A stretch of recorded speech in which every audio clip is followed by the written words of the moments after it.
that. It's just interesting. Like now that's something we've gotten spoiled to, or I have at least. Because I listen to those things last week's episode up 15 minutes before the episode, or before tonight. It's okay. I've got to catch up on episodes from like Cat and Cannibals, you know. Well, I mean, obviously, I'm going to prioritize the games that I'm in. Oh yeah, absolutely. I mean, yeah, I haven't been able to do those. I did the one for Barnaby introduction, but that was it, you know. And the one that Dustin departed, and then the one after that, yeah, it has yet to be made. So, yeah, well, the last session I split into 2 episodes. So, oh, okay, yeah, that's right. Yeah, you made one where it was just an interlude episode at 0.5, so to speak. It's like 45 minutes of the airship, and I was like, this is it. This is like a solid thought right here. You know what I mean? Yeah. I'm just gonna cut this and make this its own thing. Yeah. We're sailing in Faerun. It's called Spider in the Sky.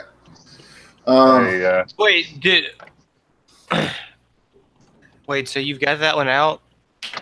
Yeah, I just put it out like maybe 40 minutes ago. Oh, okay. The side mission. No, that one's been out. That one's out. I didn't listen to that one. That's called Callan's Homecoming. Oh, okay. And then the whole deal with you getting back on the ship, having the conversation. Right, that's the one you just put out. Okay. Yeah. Yeah. I didn't listen to that one either. The one with the side mission. Yeah, well, you were in it. You lived it. You lived the Star Wars, Ted. I did.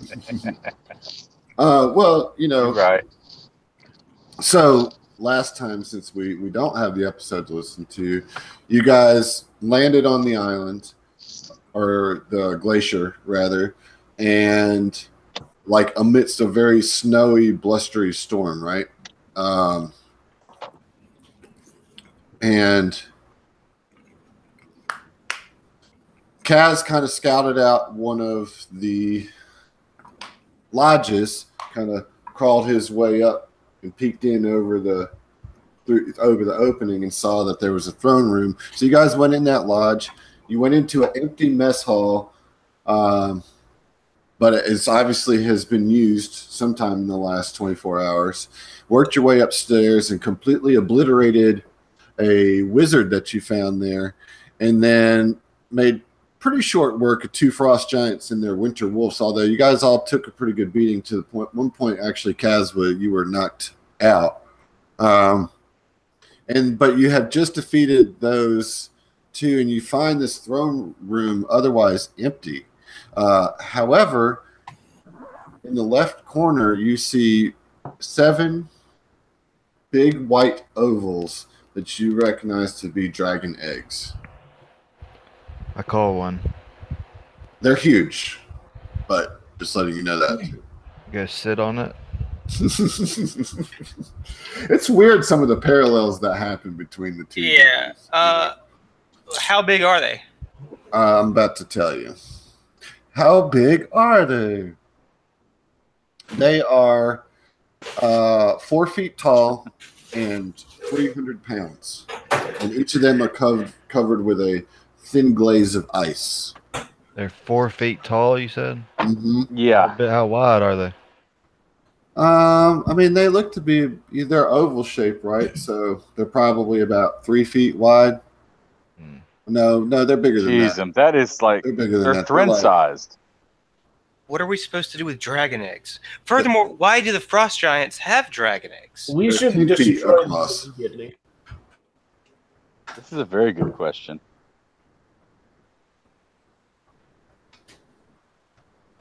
No, I'm asking that. Kaz is asking that. That's to the group. To the group, yeah. What are we going to do with dragon eggs, and why do the frost giants even have dragon eggs? What we should do with them is destroy them. And why they have them, well, it ain't nothing good. Well, you would say that, Al. I am inclined to agree with Alamar on this. Nothing good can come of these hatching. What You color guys? dragon egg? What color are the Callan, eggs? Callan, roll a knowledge history or a history check rather. All right. What color are the eggs? White. Boom. Okay, so Ooh, your- boy! I know your- I just everything. want to say.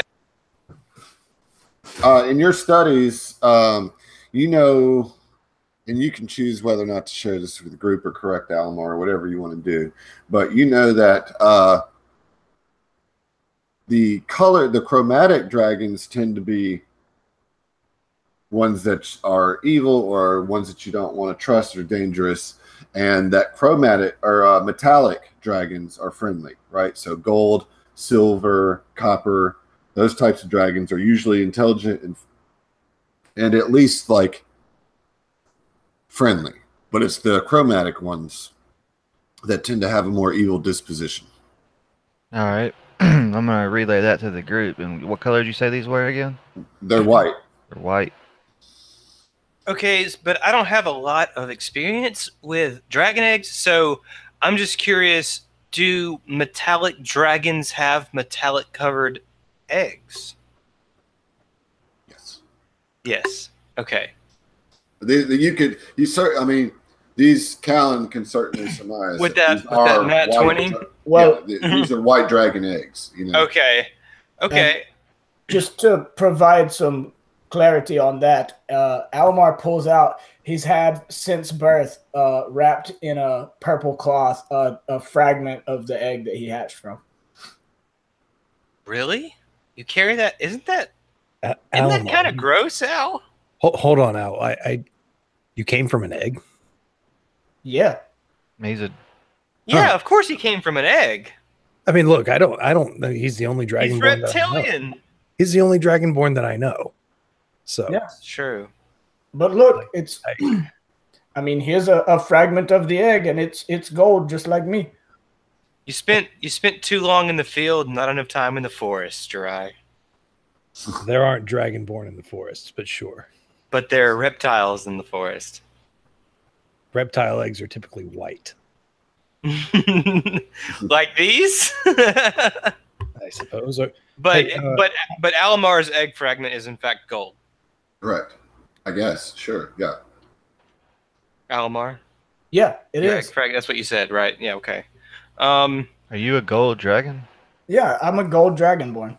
I've never known what color you were. I am gold. Is it Um, like bronze, or like is it like bronze, like No, look, no, bronze. it's gold.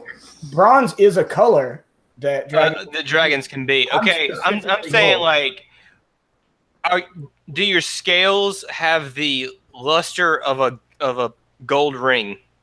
Yes, it's they're metallic. not Metallic. smooth like that. You know what I'm saying? Yeah. Like, so So like a this- nugget. So it's like a gold nugget on your scales. think like fool's gold kind of thing, but like not. There's modeling of like, darker shades and stuff too. But Right. there are like bits of gold that catch the light and stuff. Yes. Almar, I'm going to give you an inspiration card for just pure randomness there, but I love it. Take it.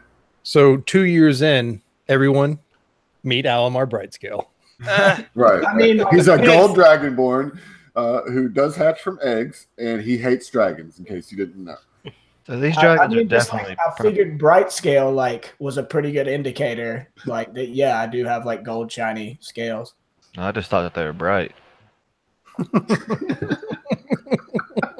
Each one of Dren them is an like LED mentally lit taking scale. notes of all of this. Like you're like sitting on the throne, just like scribbling, and you don't even know how to write. But you're just writing anyways. You're just like making notes, like hoping that it makes sense later, Because I feel like Thren at this point has like really gotten to a point where he wants to be.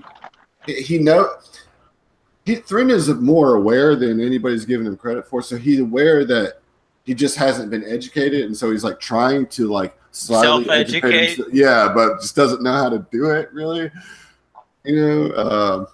So I mean, it's just like somebody like if without getting anybody else's input from it, it's just like okay, if I scribble, I'll eventually write something. You know, it's like a monkey with a typewriter. Eventually, I'm going to this must create be how Becky you learn Shakespeare. it.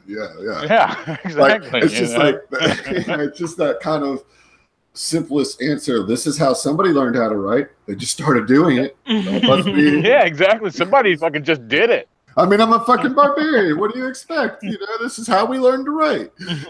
Just brute force that shit. So these dragons are definitely going to grow up and be evil. So I feel like we need to handle this. I mean, yeah. Like as far as that goes, like, fuck them. There's more problems than there are solutions to this. Who the fuck is that? What? Barnaby. Droid, I'm still. Wow. Okay. Whoa. So Thrin just channels this old man from the chair. He's like riding furiously and nothing is happening. But like somehow I'm eating mutton. Somehow this movement like channels, his eyes roll back and out of his mouth comes the voice of Barnaby. I'm going to say that I that's was actually canon. eating I'm mutton. gonna say Canon. That actually. I'm saying that that's canon. That definitely happened. All right. Okay. So just weird, like lucid moments of Thrin actually becoming like Barnaby. Just That would Barnaby actually just that, words that into would Thrin actually every make, now and then. make Thrin a prophet because that's way in the future. Yeah, like we're just. I'm not ready for all that yet. I'm putting that in there just for potential. Like it's gonna be layers, canon, man. but like, let's There's so not many explore layers to that this. right now. Yeah, like That's that's getting into canon. a whole different Yeah. thing. We've got other fish to fry currently. So, anyways, yes, Thrin's taking notes. The dragon eggs. There's a ladder also that goes upwards to another level. There's a table. There's a pelt rug. I put the rug last session in my pack. Oh, that's correct. You did do that. All right, I just like I want to walk up to one of the eggs, and I want to stick out my arm and just like run a tendril straight through the egg. All right, let me get the attack roll then.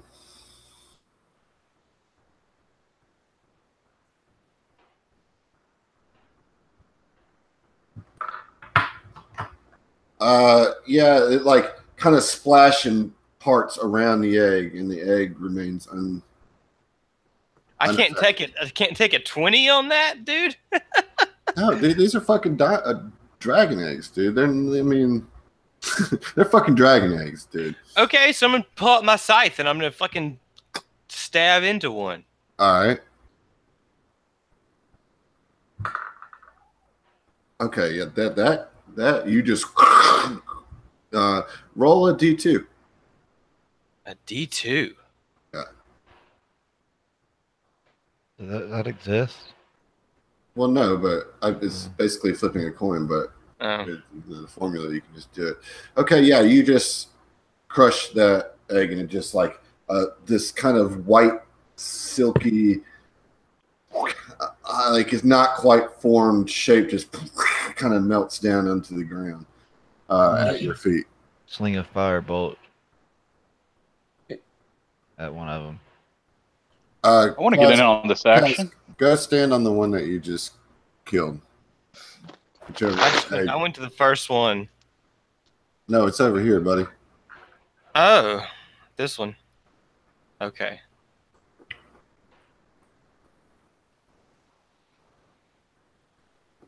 I gotta firebolt. Yeah, roll a d2.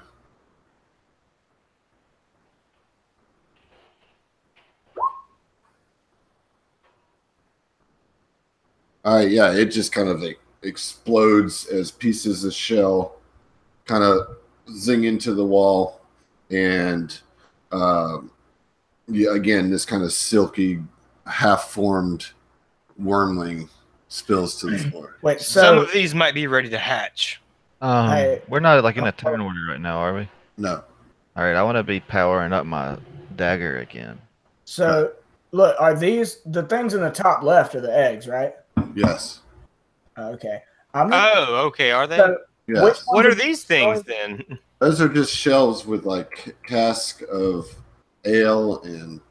Oh, okay. Okay. Yeah, I mean that's the egg the, I the got. white dragon eggs are the 7 white circles in the top left, not the yellow things on the side of the wall. Okay. Okay. Which ones have been destroyed? I guess the front 2. All right, I'm gonna go 2 of them. stand right here and cast Thunderwave. At those 3? Huh? In between all of these eggs. Well, you have to point in a direction. The thunder wave's like a cone. Yeah. You got to do shatter if you wanted to do what's called what you're talking about. Wave. I guess like So a greater potion of healing is 44 plus 4, and Okay. I have you just have to hit the potion button that comes up when you click your token. Aha. yeah. So like right here, can I Roll catch? another 2d4 then and add it to that plus 2. Or hell, just a second of the exact same roll should get it for me. Correct. All right. So I mean, pretty much I can catch 3 of them. Any way I do it. Yeah. Yeah. All right.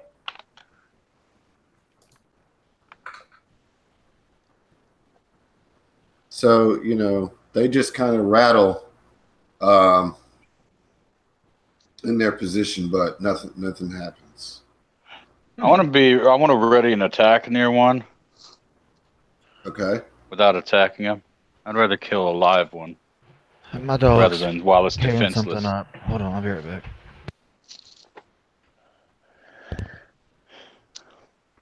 So, John, you didn't play Monster Hunter, did you? Yeah. No. Fuck that game. No, I played Okay, the shit out of it.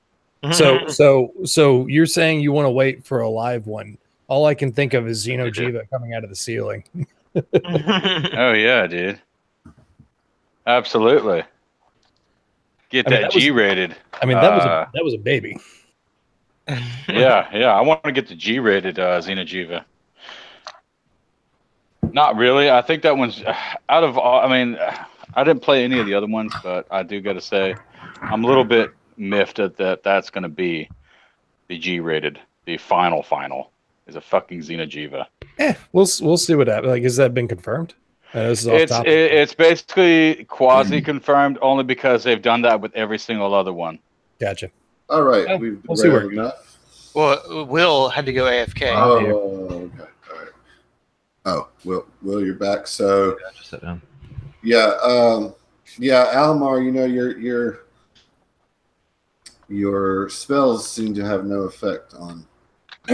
Well, I mean, I don't know if we're taking turns or whatever, but I just want to hack at one with my axe. All right. All these things.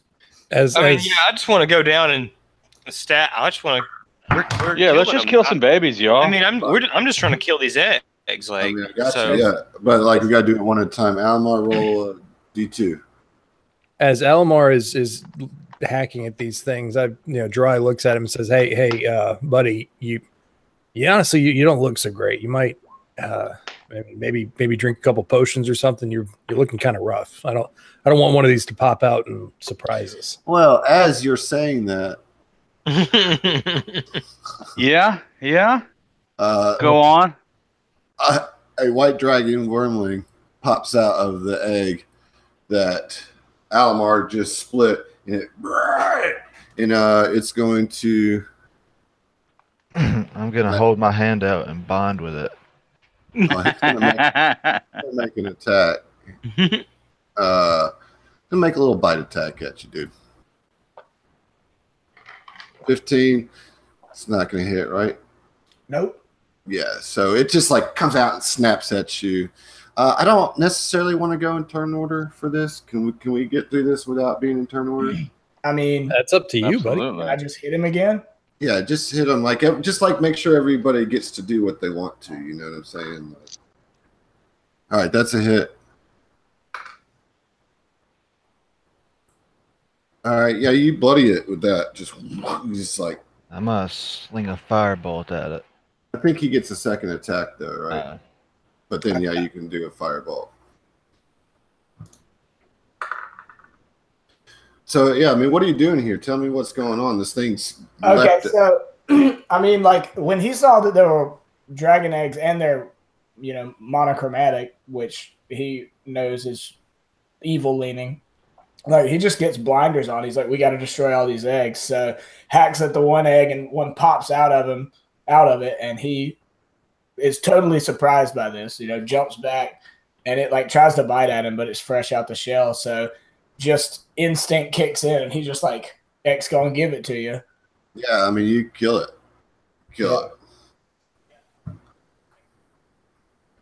All right. I mean, that's 3 eggs. You're muted, Zach. Oh, I said I want to move to the next one. I mean, Callan certainly can take his firebolt on one of them, but I want to scythe into the next one, just hacking them, like Almar is. Let me get those at the same time. A little fireball, hacking and whacking. Hacking and whacking, chopping that meat, dude. All right, let me get a D2 talent from both y'all.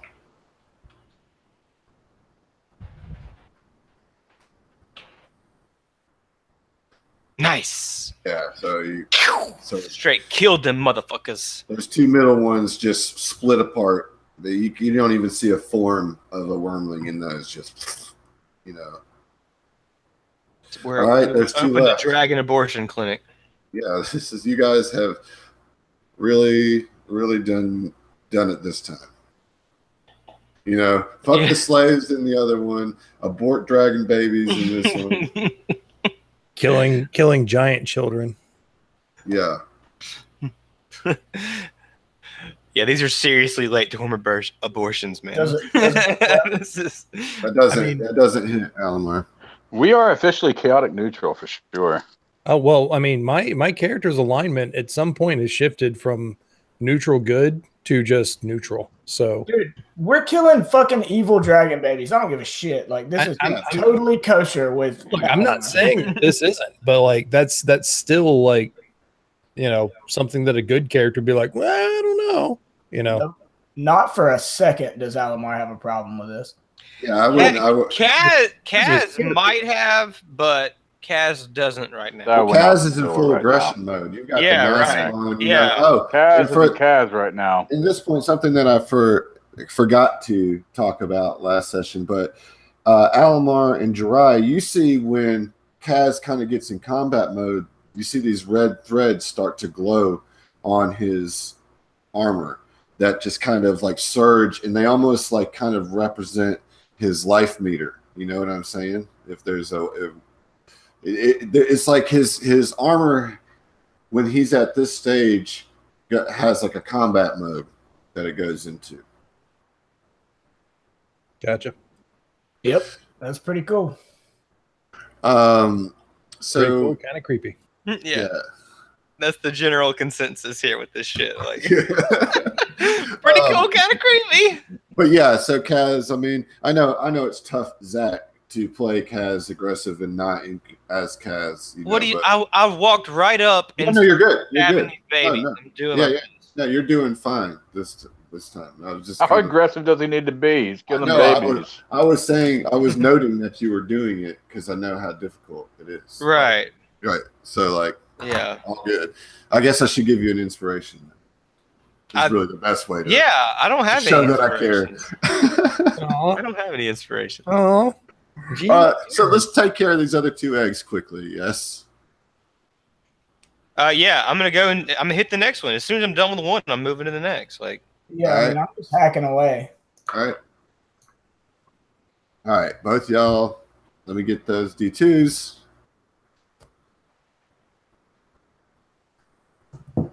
Good on you.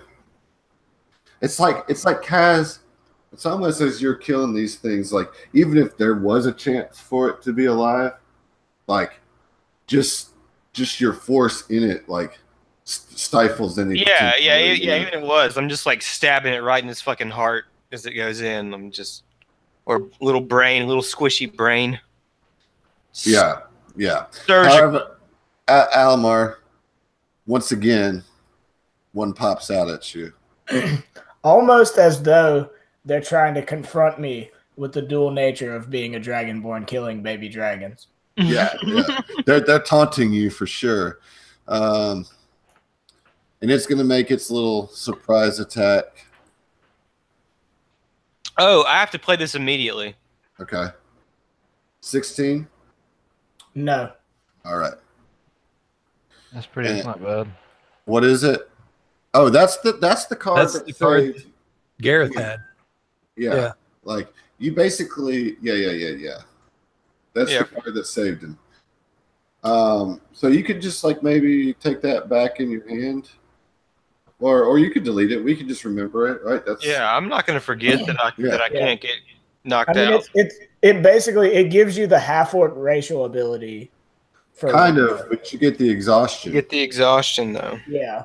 Yeah. So you can only die 5 times. Cam died 3 times. I mean, because he was stuck in the mouth. Anyways, all right. So yeah, Alamar, go ahead and get a shot off on this thing that just tried to bite you. And okay, let me get the second one too. Okay. All right. How are you going to do it? But before you say it, this is going to be your last X going to give it to you. It is on the Papa Rage list. Yeah. Wow. That's not going to work. I'll explain in depth if you want me to, but you are not going to stop me from saying X going to give it to you. Oh, I mean, no. honestly, Heath, it's gotten after a year of it, it's gotten kind of old, kind of stale. It's pretty fucking stale. No, if you want to do a cross slash or you want to, do something like that. As I just said, I will explain it more in depth, but I will reserve the right to use that fucking phrase anytime I want to. All right, then, They DM. put Thren's to a vote. Thren got overruled. I don't care. But I am like at this point just like swinging for the fences, just as hard as I can possibly. Like I feel like as hard as he would be swinging, like I'd cut him in half on the first one, But just finishes the job off with another one. And this one isn't even a X gonna give it to you because it's just 2 exactly the same slashes, Okay. Almost as if I'm using a hammer instead of an axe. It's a Kratos. It's a Kratos slash, is what it is. Yeah, I got you. I like it. All right. All right, for doing that, we need Alamar's Kratos yell. It's a hack. It's actually not a slash at all. It's a hack.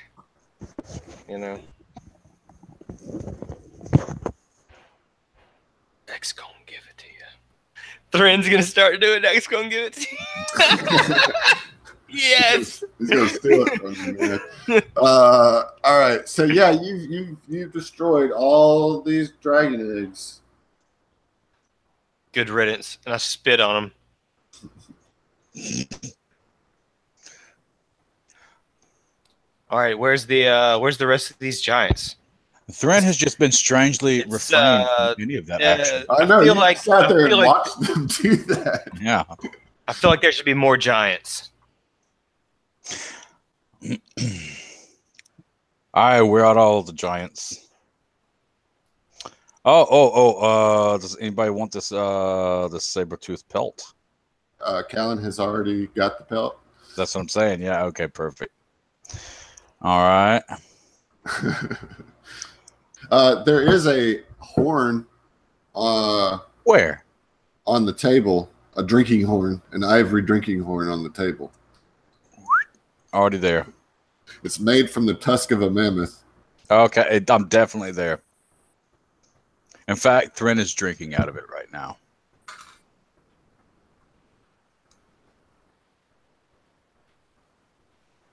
Those are your 3 rounds that I'm gained 1d4 HP. correct. All right. You also see another conch of teleportation on the throne. You saw one there, maybe. Oh, what? What was it? A conch? Another teleportation conch. Yeah. Okay, yeah. Yeah, let's go ahead and pocket that too. I don't think Thren would actually be aware of that teleportation conch, would he? Yeah, I mean, probably not. Yeah. I'll just take it and throw it to There you go. Callan. There you go. Do that. Because if I were to do it, it would just be like, Put it in the bag. In the bag it goes. All right. Just in case. So mark that it's worth 750 gold pieces. All right. What do I label it as exactly? It's a. Oh wait, the conch. Is that what they gave me? The horn. Which one did y'all throw at him? The conch or the horn? Me? The conch, right? The conch. Yeah. The conch. It's worth Yeah, so 750. No, it's not. The horn is. Okay, well, I'd take the horn and go, this looks valuable, and throw that to him as well. Well, you don't throw that to him. It's 75 pounds. Oh, well. He hands it to me. I pick it up and it's like heavy as fuck. I mean, Yeah. well. But you know, you're kind of surged up too, so Yeah. you just like walk over there and just like snatch the conch out of Thrin's hand, and then Thrin is running over to the thing. You just zip over there and pick that up and just shove it in Callan's bag while everybody and just kind of. What the fuck? Yeah. Anyway, so I'm really getting tired of this weather. Well, the weather is gonna stay, but let's go find some more of the giants for us to kill, right? Yeah, there's bound to be more of them. Where does this ladder go? Thrin and Almar, I think you guys might want to use a couple potions. You're both looking a little bit. Says the cleric. Look, I can only do so many healing spells a day. It's you know that. Oh, performance anxiety, eh? It's better. Sure, Thrin, but it's better if I save them for combat. Where's the Joker? Dude, out of character, sitting here drinking a screwdriver. This orange juice is giving me that perfect amount of phlegm in the back of my throat. Like that's I apparently I always need to be drinking orange juice to be able to play this character. Yeah. Thrin, are you gonna drink a potion? Let me see if I actually have one in my bags. Just pulling it up. Okay, and oh, no, I don't. I think. Oh wait, no, yes I do. Yes I do. Okay. I take that back. Okay, doing it now. Bam. All right, 15. Nice.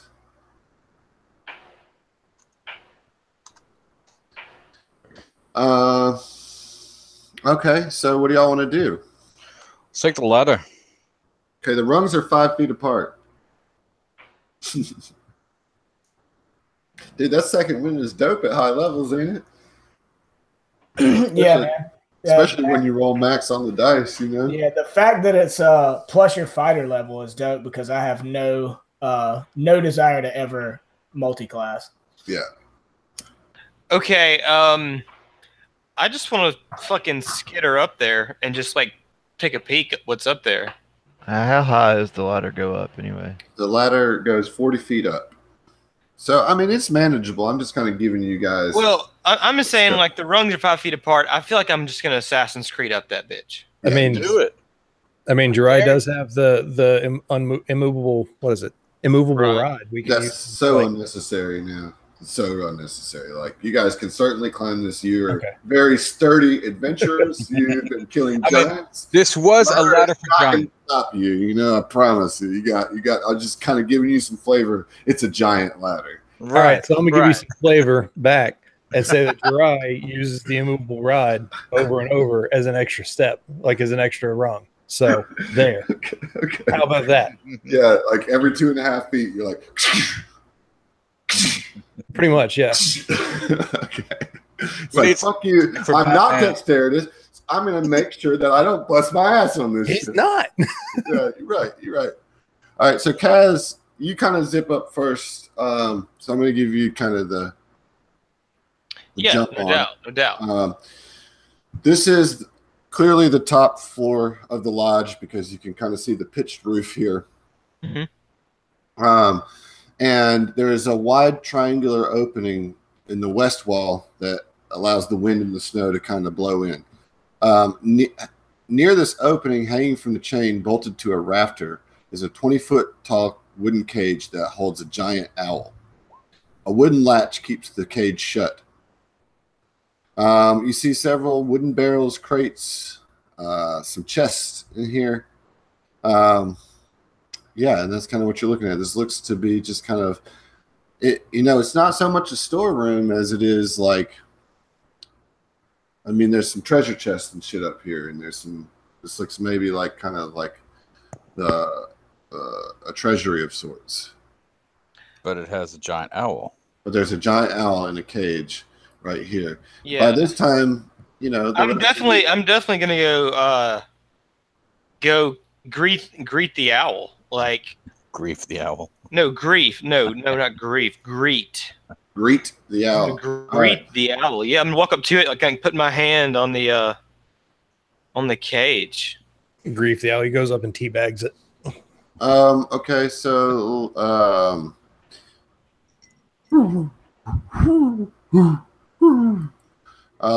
let's get a animal handling.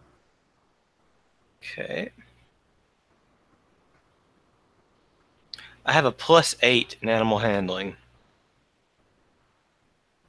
Yeah, I mean that's enough. That's enough. So yeah, I mean he kind of just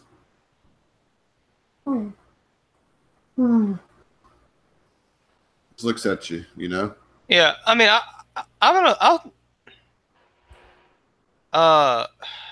what's the giant owl's intelligence? It's higher than 4, isn't it? Yeah. Damn, I've got animal friendship, but that's like a charm. I'm not really interested. I guess I don't have an understand animals, but I'll speak with animals. You know. Okay. I'll speak with animals, right? I mean, I certainly am capable of that. Could be. Yeah, absolutely. Yeah, definitely. So yeah, he says, "Well, what do you say to it?" I say, "Hey, buddy, what are you doing in here? Do you belong to these giants?" I'm not your buddy, pal. Well, I'm not your pal, friend, but I might be willing to let you out of here or something if you know. Why would I want to leave? I think after we're done here, you're going to want to leave. Well, please enlighten me.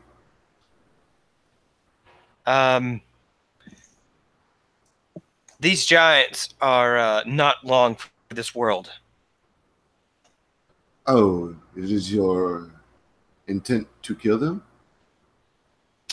You might say that, yes. You should let me out. That seems wise. Yes, indeed. And then I like put my hand like sort of tighter on where it's latched, and I'm like, but I might need something from you too. Okay. What can you tell me about your masters? They're large. Insightful. They're cold. They're loud. They're messy. But they keep me pretty well fed. Fair enough. But listen, I'll let you go. But just go in peace, okay? Okay. And if I find out that you've warned any other giants in this complex, I will personally remove your head from your body. I will not warn any giant in this complex. Don't warn anyone. How's that? So no one. I think I'll just leave you in the cage. And then I'll like turn away from him and walk away. Okay. Fuck this asshole. I'm glad you decided not to. Because, yeah, he probably was going to just warn everybody else. I can't kill him. I can't kill him. But You want me to kill him? I mean, you can right now. If I'm just saying, like, I won't make you, but you definitely. I mean, it's not a problem for you. But like the part of Kaz that is still a druid, like the owl is his spirit animal. You're not all the way. You're not all the way taking over, right? You're aggressive. Yeah. So it's still your choice. I'm just kind of. Yeah. No. I'm telling the group I can't kill him. Okay. But fuck this guy. I'm not going to set him free either. Let's hold off on killing the buzzard. Kill it. You said kill it. It's an owl. No, Callan, stop. There's plenty of killing to be done here. Let's check these chests. Looks like a buzzard to me. We're murdering. We might as well be looting as well. I feel like we should probably kill it. I feel like we should probably kill it too. I got the go ahead from Alamar on that one. So listen, there's no need to kill me. He's like saying to Kaz, who's rumbling through a chest, and I'll just like casually. He's saying we don't have to kill him because I'm sure they're just hearing. Yeah. I'm just an owl. I don't know why you changed your mind in the first place, but that's your decision to make. I can't let myself out. But don't kill me. Although you switched from a very creepy vibe to a very like dumb stoner vibe in just a moment. You guys all started talking about killing him, so he's kind of changing his tone a little bit. He's a little woke now. Yeah. Look, he's not going anywhere. He'll starve to death in that cage. Yeah, let's just leave him. Okay. All right. So what goodies do we have here? Okay. There's a lot here. I'll tally up the math. Okay, Thrin, let's trust you for the math. The barrels stand 8 feet tall and weigh 500 pounds each. There's 3 barrels. Jeez. Chests are 10 feet long, 6 feet wide, and 7 feet tall, with frozen lids. And there is 5 chests. And then there are 2 crates. Oh, I'm sorry, 3 crates. There's 6 chests. That is correct. There are 6 chests. Thank you, Callan, for the spot check. The 3 crates that are 10 feet to a side, 10 feet square crates.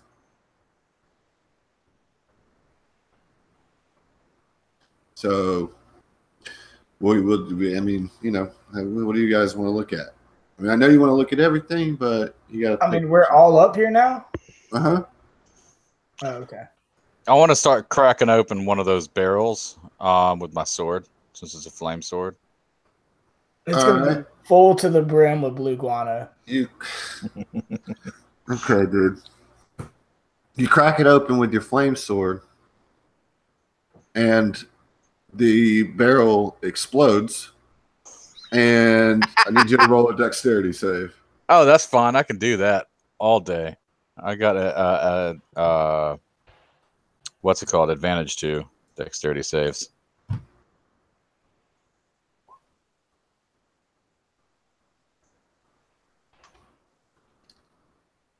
All right, you're going to take 8 damage. 8 All fire right. damage. All right. That's actually halved because I've got resistance to fire. So 4 then. All right.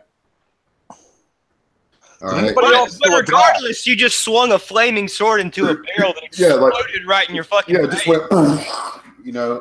That was a barrel of pitch. I want to swing and hit the next one. No. Thrin, stop! I think we should take this pitch up to the airship. Like the dwarf up the gnome up there could do something good with this. All right. Actually, that's a great idea. That's a better idea. For once, I agree with Callan. But they're 8 foot tall barrels. And Then we roll one out. I mean, we have a skiff that we can load it onto. It's not that big a deal. I'd like to start lifting one. Okay. I've got bear strength. Oh yeah, let me get a strength check. Let me just see. I've got this shit. All right, hold on. Not a saving throw, but a strength. Okay. And that's with advantage. Bam. Yeah, no. It doesn't even move an inch. What? It's 500 fucking pounds, dude. I should be able to lift 500 pounds. You think so? Me? I'm Thrin. Thrin, motherfucker. Let me see here. I'm actually looking. Hold on. It says you gain the might of a bear. Your carrying capacity is doubled. Oh, okay. Yeah, never mind. I can't. Thrin can't lift that. Well, I mean, not with a 14, you can't. That's for sure. No. Okay, fair enough. You gotta man up on it, Thrin.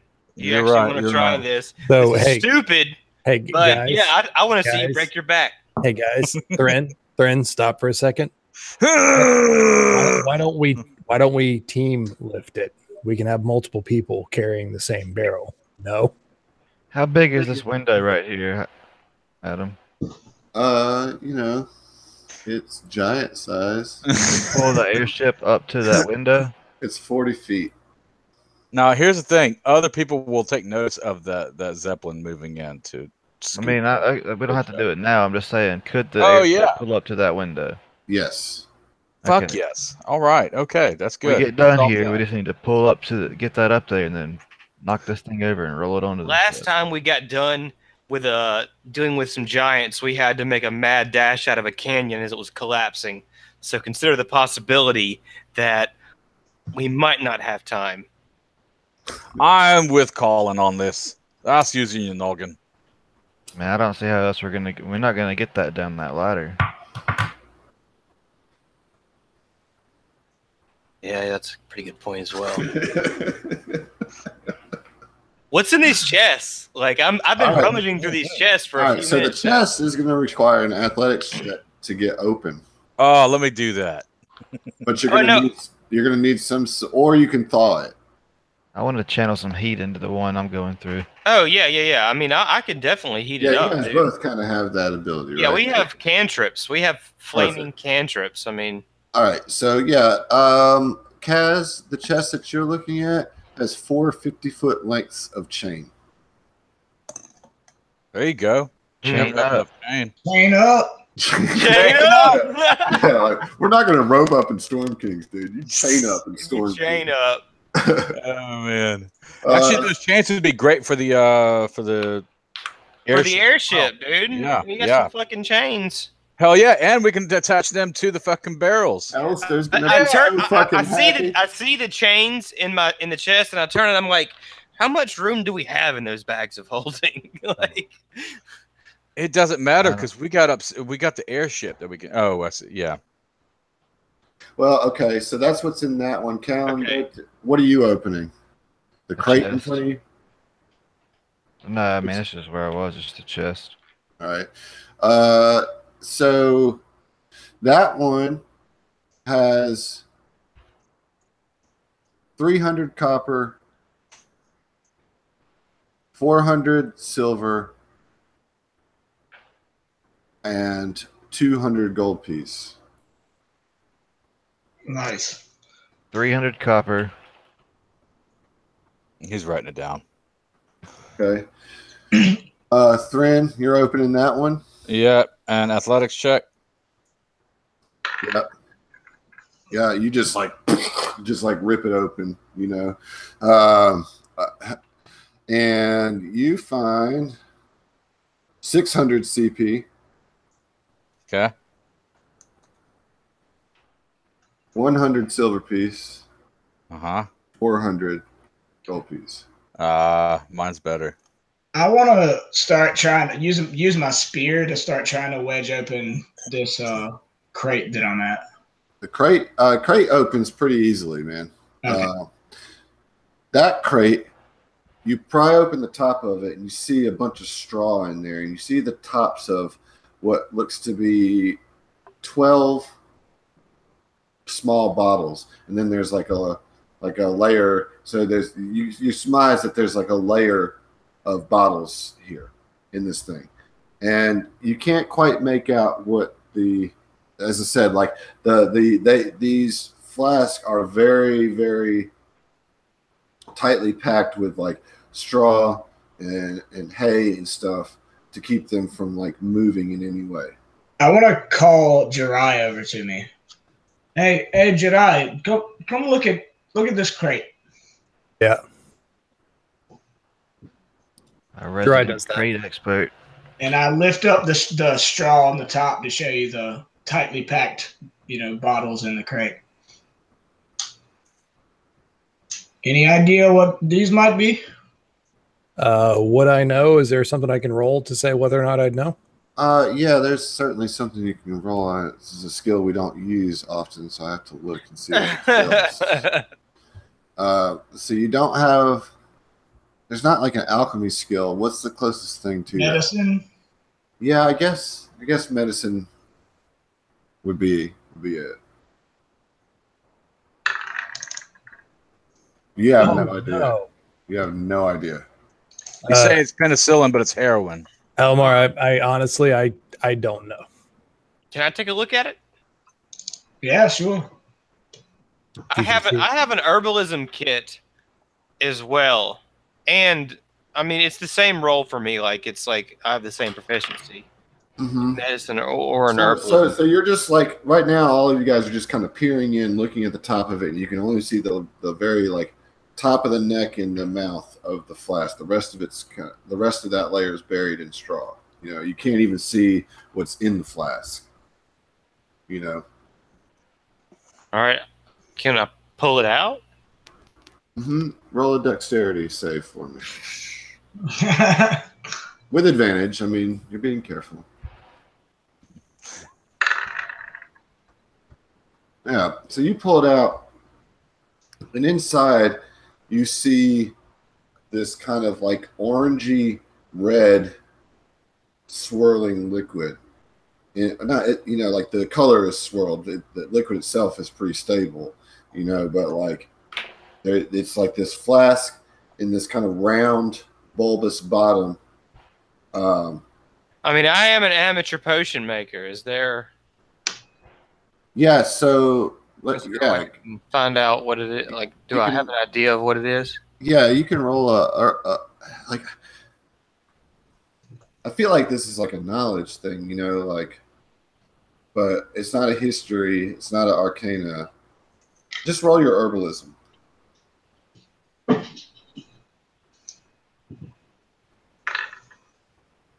Okay, you recognize this is alchemist fire. Oh shit! It is wildfire. Literally wildfire. Yeah. They'll definitely like that on the ship. Yep. Yeah, but just as long as it doesn't break on the ship. Durin, you stay over there. Don't come anywhere near this crate. What? What's going on? Nothing. Stay over there. Okay. Yeah, I think we certainly would want to get this back to Ellister, but we got to be very careful. So what it is? I mean, it's a regular piece of equipment. It's something you can buy in a lot of shops, but it's a sticky adhesive fluid, ignites when exposed to air. As an action, you can throw this flask up to 20 feet, shattering it on impact. Make a ranged attack against a creature or object, treating the alchemist fire as an improvised weapon. On a hit, the target takes 1d4 fire damage at the start of each of its turns. A creature can end this damage by using its action to make a DC 10 dexterity check to extinguish the flames. Right. Now, this is special alchemist fire, so it's also going to do an initial 3d4 of damage on a hit. Okay. So you might want to put like alchemist fire plus, That's like the perfect thing to drop from the airship as a bomb. Yeah, so you guys do a quick count, kind of figure it out, and there's 60 flasks of alchemist fire in this crate. Fuck. There's 3 crates, so it's pretty dope. Oh my god. Yeah, we definitely need Let to it rain. this room. Are you guys gonna open any other crates, chests, barrels? Yeah, I'm open opening the up the chest next. back here. I just want to be checking the other crates to see if they're also alchemist fire. So go to another crate. Yeah. All right, so you open that one, and in there you see a gold inlaid wooden harp, 2 drums, and 6 flutes. What we got a band, fellas. Giant sized or regular? Regular size. Okay. Check it out. I found this crate's full of musical instruments. Thrin, you find some more currency. This time it's 300 copper, 100 silver, and 200 gold. I'm gonna pop this chest open and this last one on the bottom too. Gonna pop Well, that's not the last one. There's this I one. just meant the last one on the bottom. Oh, on the bottom, yeah. All right, so that one is 100 copper, 400 silver, 500 gold. Oh my gosh. Yeah. Is anybody writing this down? I'm putting mine that I've gotten into my stuff. I mean, it's all in the chat. Yeah, I mean we can scroll back through and add it all up. Yeah. That's true. Yeah, as soon as we finish the room, we need to make sure we do that though, so we don't lose rolls. Right. That's a good point. So there's one more chest. Yeah. Who wants to open it? I mean, I'm just opening the last crate. All right. Then I'll open up this last chest then. All right, let me get that athletics roll. Oh man, you try to open it and like the sword flings back and smacks you in the face for 5 damage. Here, Thran. Have it. Let me do this for you. I'm gonna put a little fire into the ice and melt it. Okay. Can you believe it? That pitch Moron. actually did less damage than me hitting myself. So, so you open this chest, you melt it, and Thrin kind of helps you push the top of it aside or up, and inside is a dead frozen shield dwarf, clad in adamantine plate armor, clutching a warhammer, and carrying 3 magic items, which I'm about to roll for on the. You know that dwarf, Thran? As if I know every dwarf, racist. Oh man! So do you know? You know what? I am not even going to grace that with an answer. All right. Well, I just I think he learned does know that him. dragons I think play that's eggs, wise. Okay. Are you a dragon? what are you saying, Kaz? I think he did know the dwarf. That's why It sounds he's like acting this way. Okay, so 3 of you get magic items. I'm going to say Callan and Thrin, and then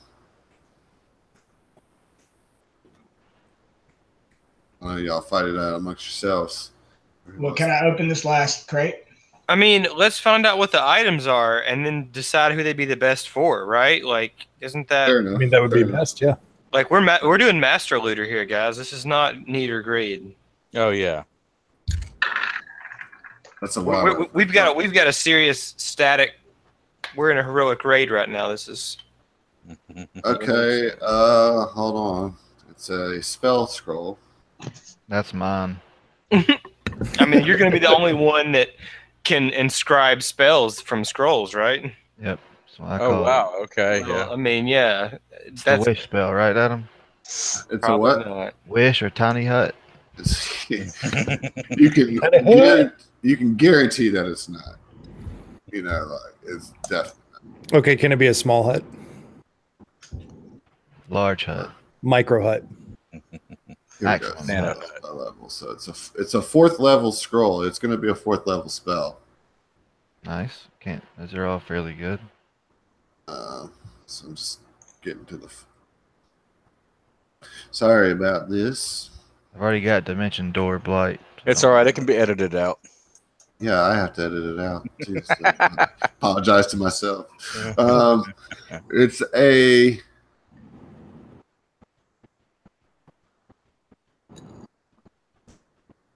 It's going to be a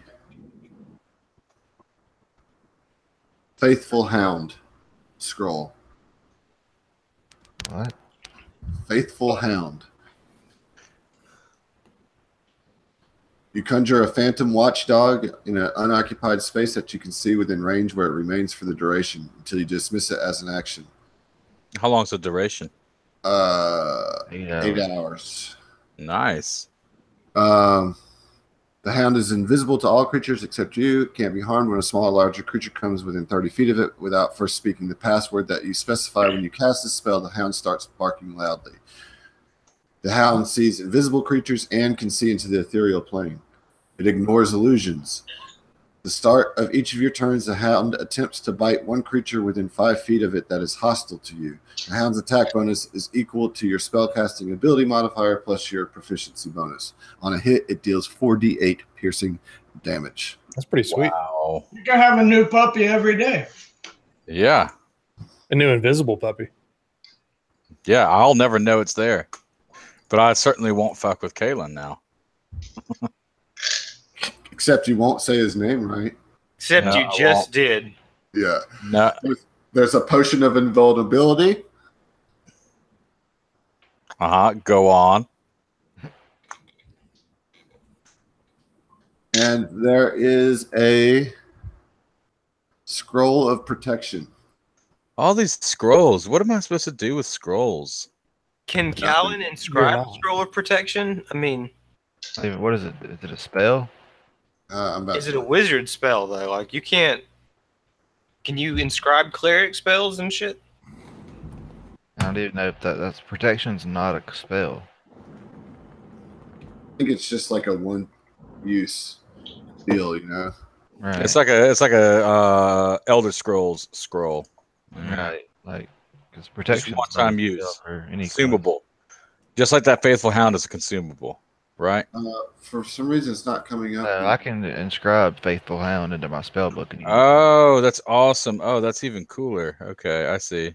Now I see what you mean by inscribe. it'll it destroys the scroll to put it into my Yeah. spell book, but I can keep it. Hey, that's fine. Right. Well, the potion and the scroll of protection are both kind of tanky, Yep. it seems to me. So, I mean, me and Thrin. Yeah, what's the protection do? Let's see. Actually, read the scroll and close this. I can't read it, so it does nothing for me. Well, then I'll take the scroll. Yeah, but invulnerability at the same time, dude. I mean, that's less of the. Let's see, DC 15 charisma check. The Using it, yeah. scroll itself, you have to determine what kind of protection it is. Like, you know what I'm saying? Like, Specified type from entering or affecting. yeah, anything the within scroll the itself will come with it. Will be a specified type of. Well, we're gonna say it's scroll of frost protection. That would make the most sense. Yeah. I'm good with any of this. I mean, I'm good without any of this. Y'all I can mean, take. I'll take the scroll of protection. You could probably use that potion of invulnerability if shit hits the fan. Yeah, shit hits the fan. I'll go ahead and throw it in there. I mean, you know. I mean, God, what a Make it shitty thing! A invisible. potion of invulnerability. Like, Oh, I can't die. I still can't die. How long does it keep you invulnerable? it's weird. It's like I can't even find like an actual entry for it. Potion of invulnerability. For 1 minute after you drink this Potion of potion, invulnerability. I thought you were talking There about you scroll protection.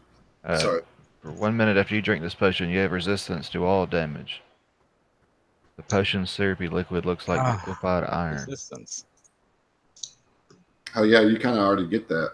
Exactly. So Well, yeah. but it's against all damage, so you don't. We've been playing that wrong because you're only supposed to take half damage and rage from like regular weapon attacks, right? No. I take half damage from everything except for psychic damage. Except for psychic damage. Okay. That is it. That's the only thing that affects me. I'll take the Something that's potion. too smart for me hurts me. I'll take Well, the I potion. guess you'll just have to keep on using your 2 OP swords or axes. That's what I'm saying. You'll have to give it to the other folks. Yeah, I'm not upset, you know.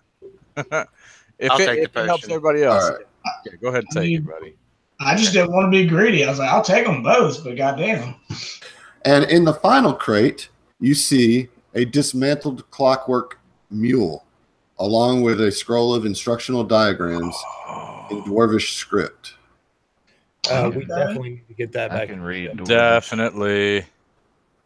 Yeah, so as soon as I see that, I think his first instinct would be Callan on something like this. So I open the crate and immediately I'm like, Callan, could you come here?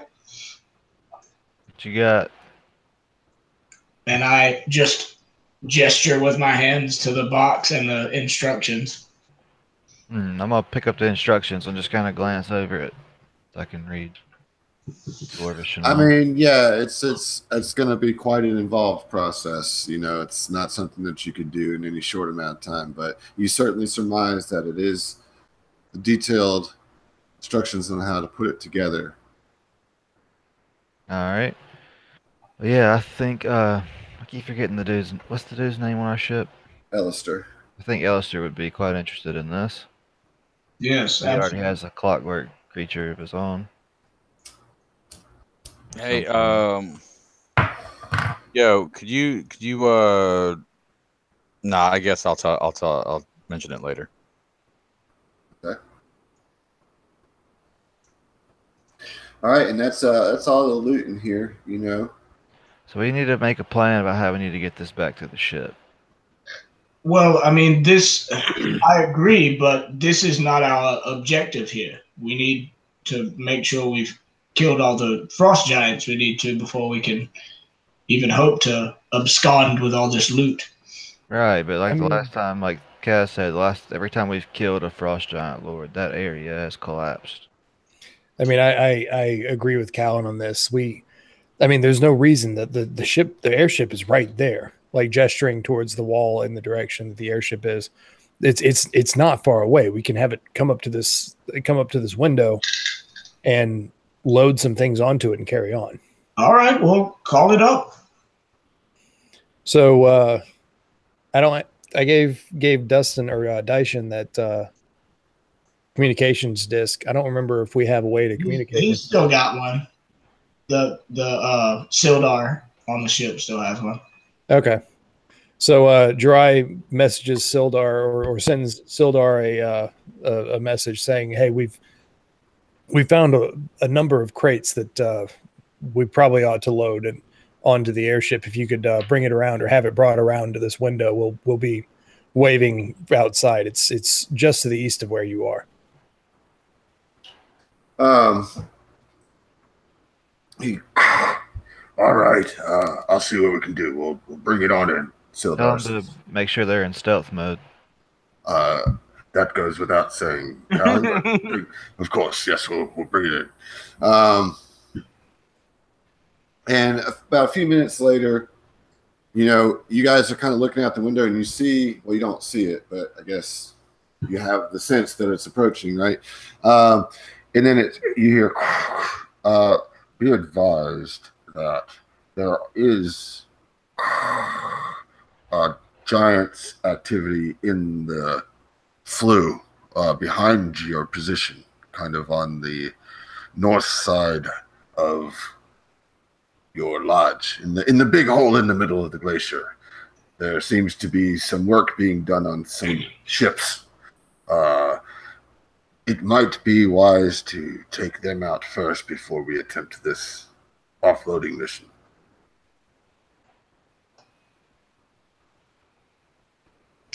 Well, all right.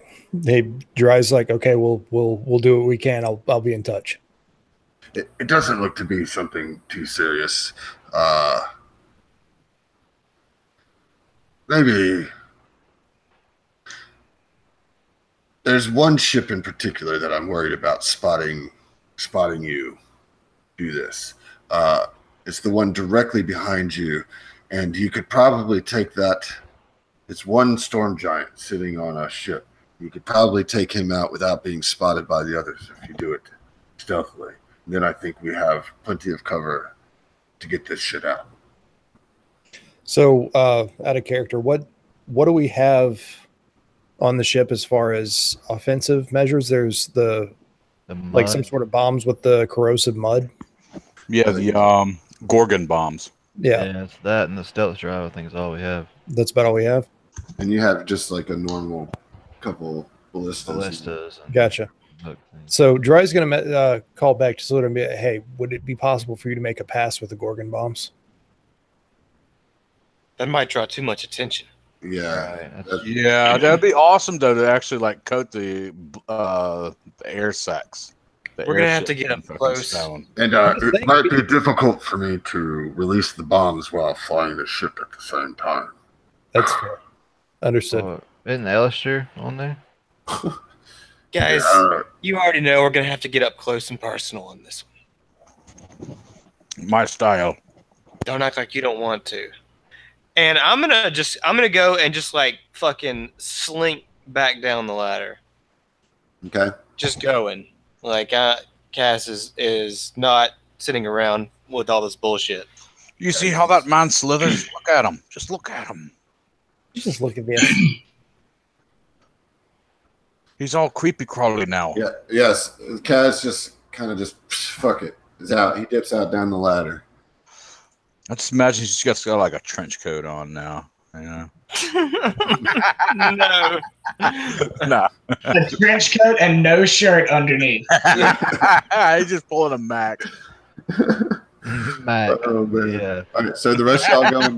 The rest y'all going All right, down. look, so as the rest of everybody, I assume we're all going to go down the ladder immediately after this, but I want to be the last one that goes down the ladder. And before I do, I walk over to the cage and just look at that owl, and I give him the tactical eyes. Like I'm fucking watching you. He just looks at you with big old owl eyes and. Yeah, but I don't think he's really an owl, so fuck him. Give me a whoo. But yeah, I just do that, and then I like make my way down the ladder. All right. So everybody goes down. Okay. So if you recall, at the bottom of the stairs, there was like a back door that does exit to the north. At Yep. the bottom.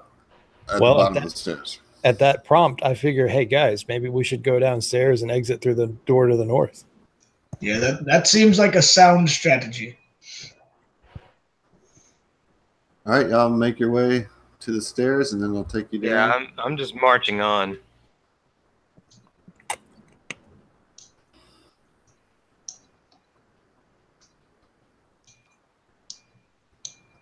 I love seeing your little tokens just kind of move around. Down these stairs or like Whoa. Yeah, down the stairs. Fuck. Guys are killing me here, man. Wait a second, man. We're back on the same floor. All right, yeah. So, I mean, yeah, just the interest of keeping you guys. There's the door, right? That goes outside, right this here. door? Yeah. That door, yeah. This is the ore room, so you get the sense that it kind of goes out into the little cove. Yeah. So I'm gonna march out, and as soon as we're back in the snow, I'm gonna like slink down and try to stealth again. Turn white again. Yeah. I get it. Do I get advantage, or I can attempt to hide when only Yeah, you just get. minorly concealed? Ooh. I'm getting fucking vertigo over here. Come on. All right, so Kaz, you're stealth. So I'm gonna separate myself from the group as quickly as possible. I want to like, you know what I'm saying? Like slink across that snowdrift to like the chain or something. Okay, You know, like I don't want them to blow my cover. sure. You're just on it. You've been ahead of Yeah. them the whole time. Like, Yeah. I'm just gonna give you that. You're good. Right. So if you want to climb up that chain to the edge, there, I'll give you a little dexterity, acrobatics, but with advantage. Yeah. Well. Yeah. Okay. Acrobatics. I don't have that on my hot bar here. It'd be cooler than going up the bridge. Well, you'd get the behind the I don't- position too. You know? Ah, okay. I see what you're saying. All right, that's good enough, man. Yeah, boy. That's good enough. So yeah, you can kind of position yourself to want. So I want to paint this scene. You got the rest of you kind of come out. The doors are already open. You see Kaz just like he steps out and immediately his armor starts like shifting to white, and you're watching him just like kind of blend into the snow, and you can barely see him. And then you see him scurry, kind of scuttle even up the chain with I don't know what your scythe, but there's this little tunnel that kind of goes out the back of this big frozen glacier that's kind of swallowing up the back ends of the lodge. And so like you just kind of have this tunnel vision of him going straight out to the chain. So I mean, I guess you know, Kaz, if you're taking a shot here, we'll roll initiative. I am definitely going to take a sneak attack on him. However, I want to wait till my allies are in a closer position. I mean, I can see them coming out, right? Like yes. Yeah, so I'm going to wait till I'm going to hold position. Okay. But I'm on edge, like I'm ready. You know what I mean? Just perked right up there.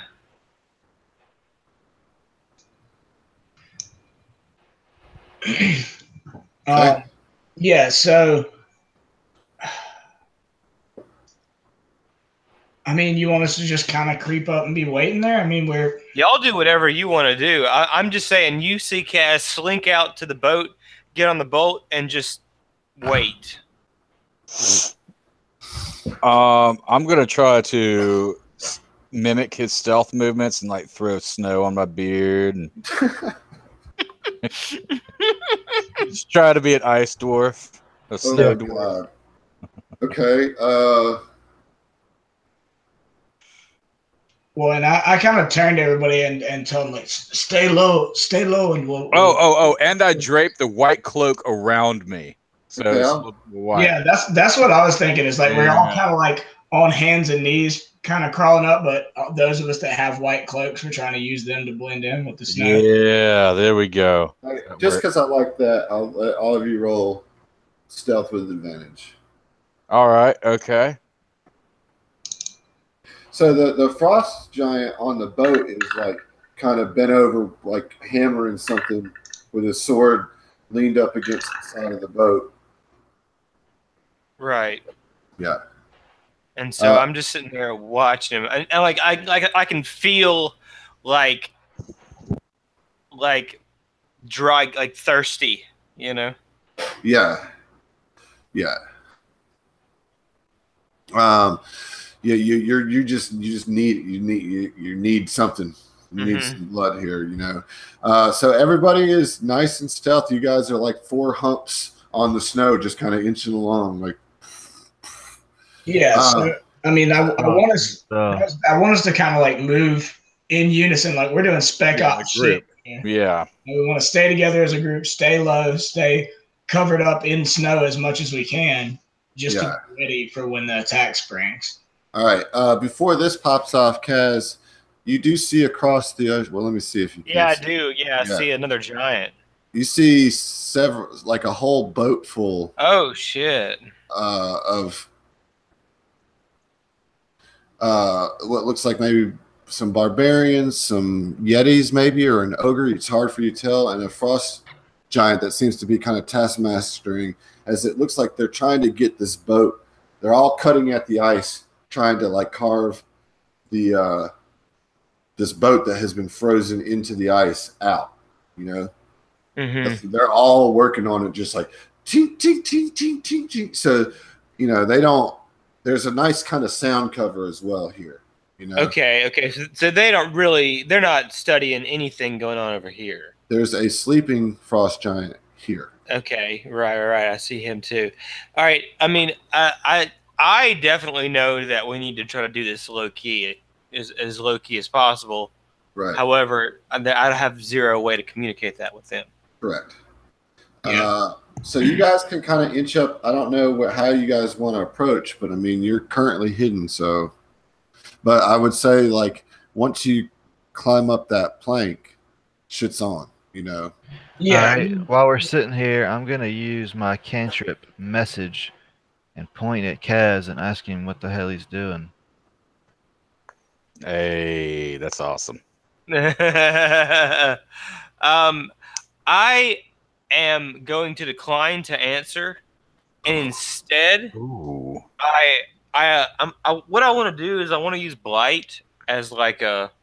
Actually, when that happens, you hear in your head, he says, "The good one is contacting us." The what one? The good one. Oh wow. Wow, Callan is the good one. Callan is the good If one. if we didn't already have suspicions about this armor, Confirmed. I tell Callan on my signal. All Attack. right. I'm gonna relay that. So Kaz is about to attack this thing. We need to be ready. well, I mean, I figured by now we would have already moved some. Yeah, that's what I was telling Right, you. right. I mean, I kind of want to move us. You know, I want to get up in. Like the thing is, like as soon as they get right to the plank, you know what I'm saying? Right before the giant's gonna see them, that's when I'm gonna do it. Like I'm gonna let them. I want them to get as close as they can. Sure. You know what I'm saying? And then like obviously, if I can see them, I know that he can see them. And so when it becomes obvious that their cover's gonna be blown, that's when I'm gonna spring this on them. Right. So basically, I think the best way to do this is that you guys just get in a marching order on the plank. So whoever's going to breach first, and then line up behind it on the plank. Yeah, as we're crawling up, Dry is behind Thren and taps him on the leg and hands him a potion of greater healing. All right. Thank you. I'm gonna go ahead and use it. Yeah, Thren just immediately. And Dry, if Thren is looking back, like he looks, chugs it, thumbs up to Thren. I give him back the empty flask. Dry glances at it and is like, "All right," and drops it in the snow. All right, what I want to do. Is this where Callan and Jirai are at the start of this? Well, I mean, I thought Dry said he was behind Thren. I was taking up. Dry didn't actually go up on the plank just yet. He's hanging out in the snow off to the side of it, opposite of the. Cool. So this is the starting. But Thren's up on top. Well, I mean, yeah, we were just. Adam had said just get on the plank in a marching order, just to be there right now. No, let Honor Elamar be This the is- leader. He's the leader. This is all good. Everything's fine. So yeah, Kaz, you see the very tip of Alamar's scaly head kind of look up at you, you know, saying, "Hey, we're here in position," and give you the tactical eyes. Yeah. So here's what I want to do, Adam. I want to cast Blight at level 5 on this thing. Okay. But what I want to do is I want to like have a tendril like kind of creep along the surface of the boat and like wrap around his leg and channel that blight through that. Like for a mechanical reason, like because that's not going to happen. Like you're not going to lock him in place. You know? No, I know I'm not going to lock him in place. But that's the flavor of the blight. That's the flavor of it that I'm going to do because my next turn I'm going to do something else. Cool. I'm with it. So like instead of doing your normal blight, you're doing kind of a stealth blight, and you just correct, right. Just kind of like funnel your energy into the wood of the boat, and you see like this black energy kind of rot pieces of the boat as it like works its way towards them, and then it's not like the boat stays rotted. You just see the it's kind of just a representation of the force moving through it, and then like it erupts up under the frost giant. Come on, dude. Boo. Very boo. Doesn't make the save though, so it does still take 38. Still 38 damage. Yeah, so it does take all 38 damage. And it's just like, all right. So let's roll initiative. That initiative. F. Your eye on that one. You paying respects there? Mm-hmm. Yeah. Look at that. That's like perfect. I wanted to be first so bad. Well, look at that. Look at that. Alamar's first. I'm second. And then Kalen's third. Wait, why is Jirai above Thren with a Because 1? I haven't ordered it yet. Okay. Jeez. Hey, Come on. Okay. So look, just to set this up, like I kind of popped my head over a little bit and gave him the tactical eyes. He put out his blight on the thing, and like almost in unison, only like a half a second later, Alamar, still like leaning low over the edge, whips out his wand of magic missiles, and I want to burn 6 charges on I forgot you had that. And I should never forget you have that.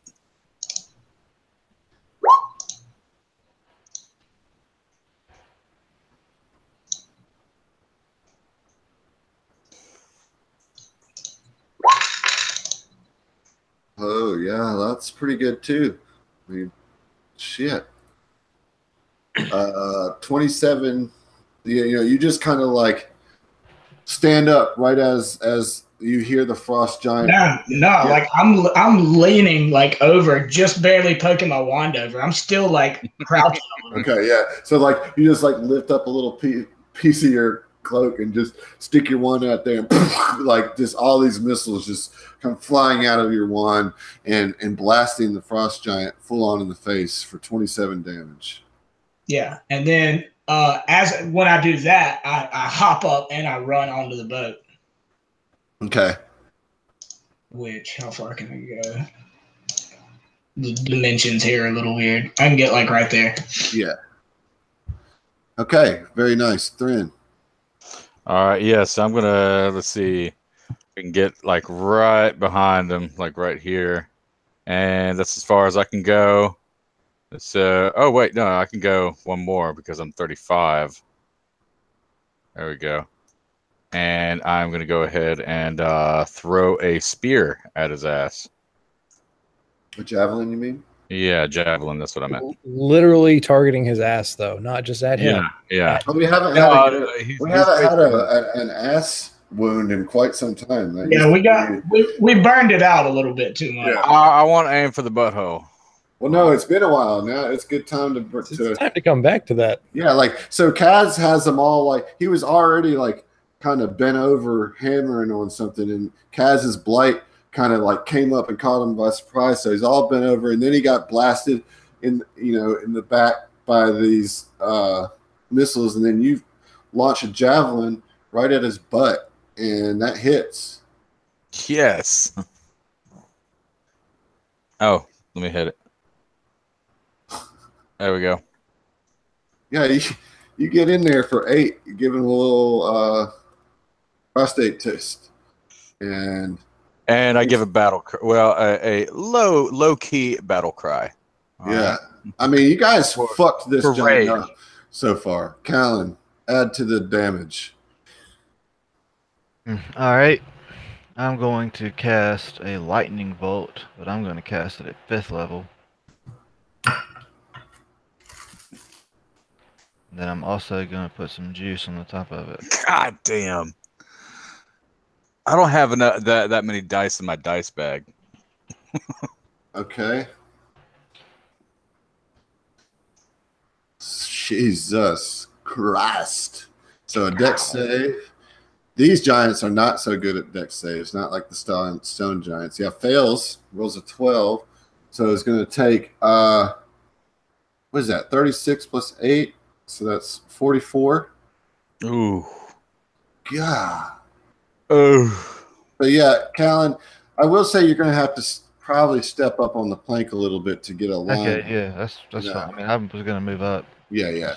So that you get kind of at the right height to do it. And I mean, you just unleash just crackling lightning, like staff in one hand, your other hand pushing it out, adding the force damage behind it, just,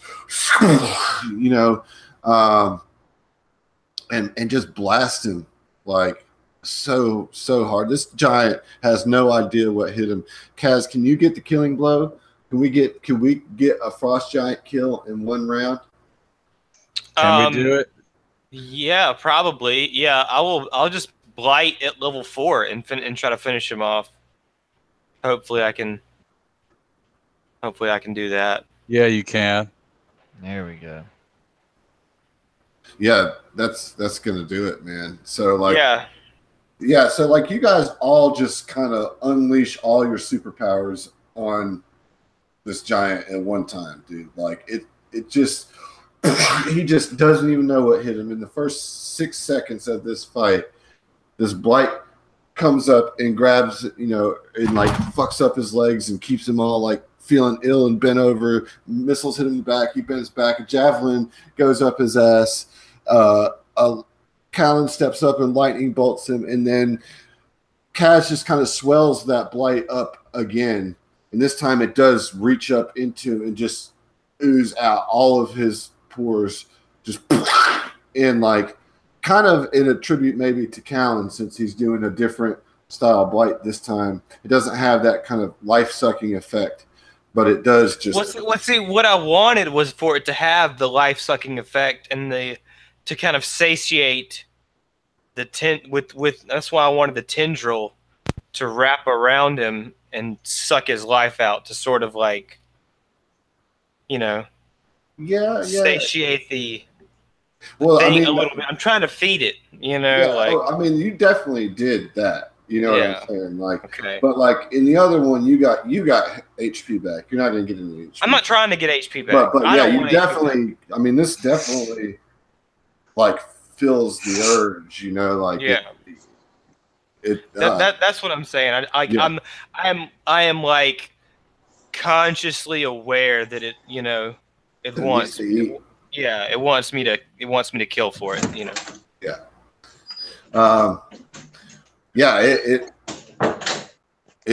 You guys wrecked that thing, dude. Like, well done. Everybody taking inspiration just because that was cool as shit, dude. Like, that was teamwork. Rye's going to take inspiration just on being part of it.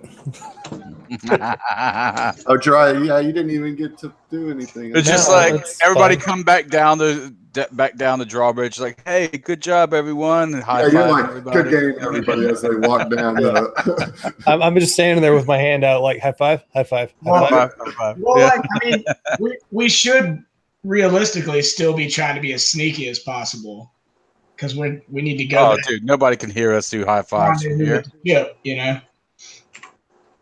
But now, okay, so I want to actually come up to Jirai when we're like leaving the ship and kind of whisper in his ear. We can rendezvous with the ship, and that's the ship across the bay there. Perhaps we could use these alchemist fire and bomb them and take that ship out before they have any time to get the ship unstuck. Alomar, I never thought I would be happy to lay ablaze to anything again, but I think your mind is in the right place. Drop a Gorgon bomb and a wildfire bomb above them, and then that that cliffside would just drop on them. All right, well, let's get back to the lodge, long hut or whatever, and then we'll call up Sildar and do this thing. Yeah, so you do that. You guys get back to the lodge and you call up Sildar and he says, all right, coming in. We'll back her up right to the loading bay. And sure enough, it like out of nowhere, this like door opens. Like you can't see the door, but all of a sudden you can see inside the ship right up against the window that you guys are all in. And it takes you a good hour and a half to move the stuff, and that's not going to give you a rest because we're working. You're working, but you do get the whole thing. You get everything loaded up on the ship. TikTok helps you load it up, and Alistair's eyes just light up when he sees the crate with the clockwork mule in it. It's like, oh my god, this is fucking oh my god. I knew there was going to be some cool shit down there. I knew it. Alistair, contain yourself and be careful with that alchemist fire. Oh yeah, no doubt. Jirai claps Alistair on the shoulder and says, you know, as soon as we open this thing, all of us thought of you. Ah, I like you guys too.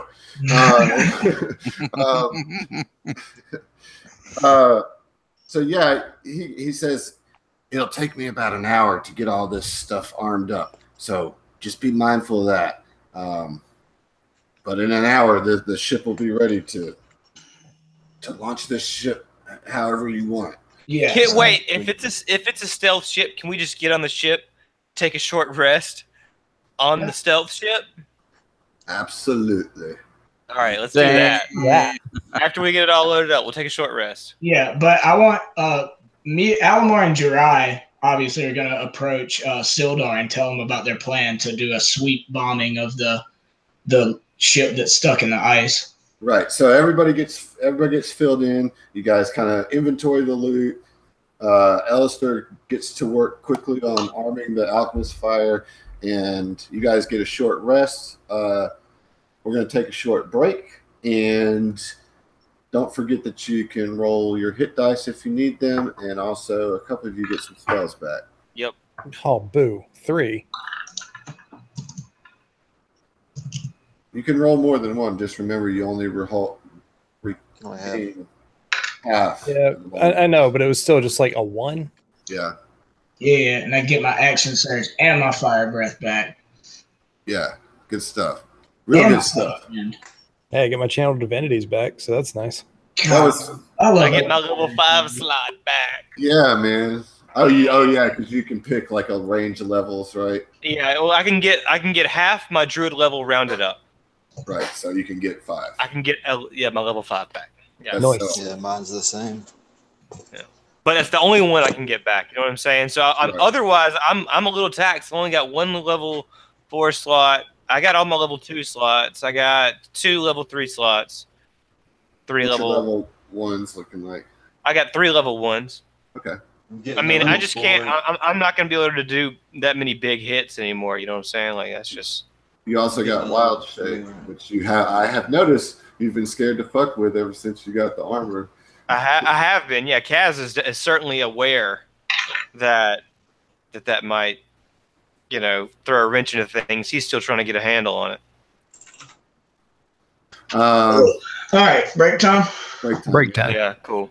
That was a good very job, guys. Good job. That was fucking cool. Yeah, that was a dope CIA style mission. Hell yeah. I mean, you guys are really embracing the Force Grey mentality here, and I love it.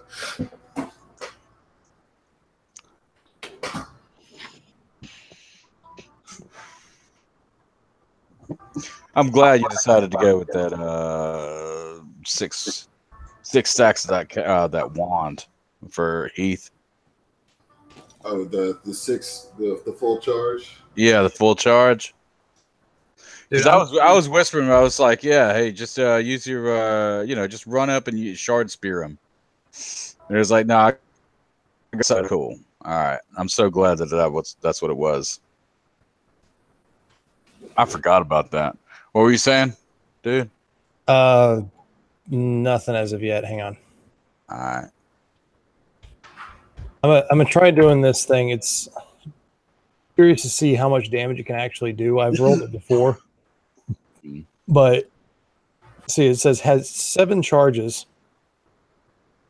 For 1 charge, you cast 3rd level version of the spell. You can increase the spell slot level by 1 for each additional charge you expend. If you expend all the charges, then there's a chance of it breaking at with a d20, and if you roll a 1. So you can increase the spell slot level by 1 for each additional charge you expend. So if I do 6, so it doesn't break, that would put it in a level 9 spell. Is that right, Adam? Like I can't cast a level 9. So I missed that. What's that? So it's the Wand of Fireballs. It basically, like normally using 1 charge, it has 7 charges. But if I use 1 charge, it casts at level 3. I can use any number of charges to increase its level by the number of charges that I use. So if I use it as level 2, it'd be a level 4 Firebell. If I use 3 charges, it'd be a level 5, and so on. Is it possible for me to actually roll it as a level 9 fireball Um, if I were to use 6 charges?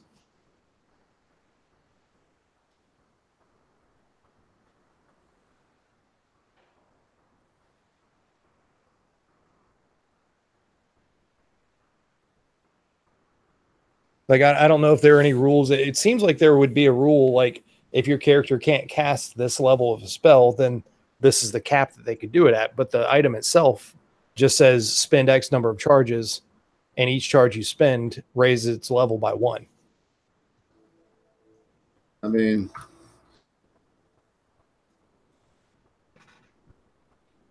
let's see here. I'm still listening. I'm going to go make a drink. Yeah, I'm just reading.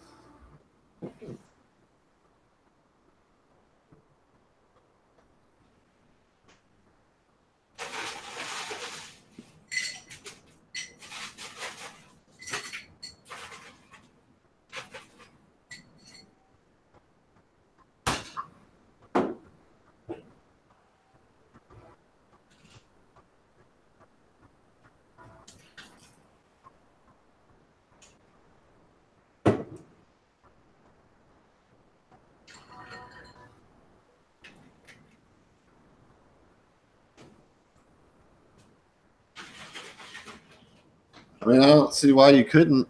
You know, I don't see a rule. I'm not seeing a rule anywhere that. I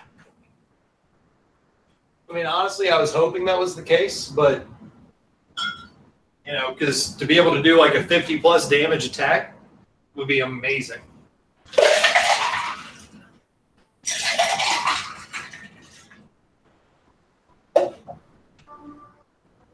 Especially considering a fireball has AoE, right?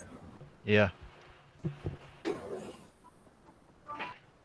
It does. That was the only reason I even remotely thought about keeping it, is because level 9 fireball is fucking ridiculous.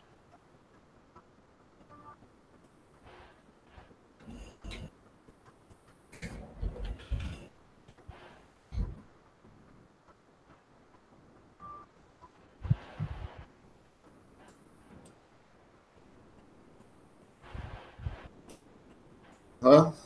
All right. I mean, from what I can tell you, it's all good. Sweet.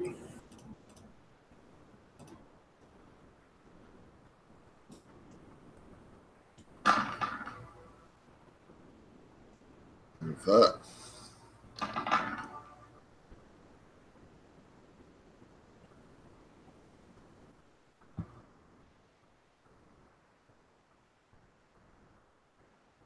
Yeah, 20-foot radius, so that's a 40-foot sphere.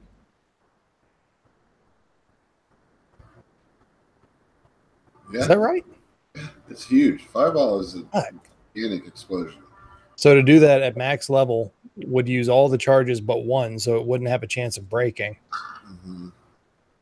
And could potentially do a lot of damage. Yeah. 8d6 plus 1d6, so that's a total of 9d6. Do I have that listed right? Target takes 8d6 fire damage on a failed save, or half as much on a successful one. So yeah, because it's AoE, it's 1d6, and then each spell level above that is another die. Yeah, multiplied by another d6, right? So yeah, so a 9 would be 6d6, I think. No, it's going to be. No, it'd be 9d6. 6d6, so it's going to be a total of 14d6. Because on that roll, it's showing 8. But 8d6 is the 3rd level, or it's just a fireball. It's a regular fireball, right? Yeah. And then the higher level cast, you did it. Oh, okay. I see where it's saying that it shows 1 times 6. I was thinking like 166. Yeah, I was reading that wrong because, yeah, that's nuts. That's absolutely nutty. Well, what's crazy is AoE, so like everything in a 40-foot circle takes that. Yeah, like that's. Imagine with those goblins last night. Like, holy crap. Yeah, if you guys had fireballs, that would have been no problem. Mm-hmm.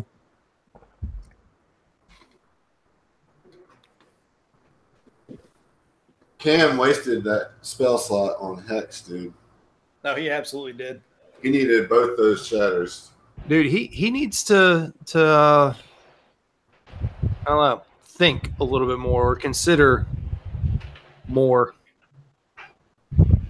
Yeah. I mean, like, because he's stuck on the Hex Eldritch Blast combo, which is good.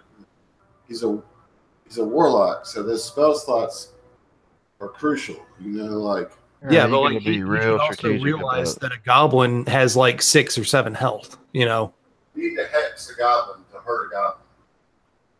like there's no need to hex a goblin; they're so damn weak, anyways.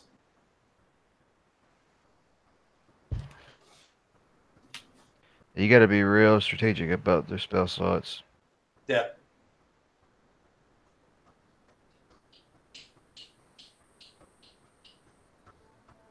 I just saw this picture on Reddit. I put it in the WhatsApp chat. Pretty good.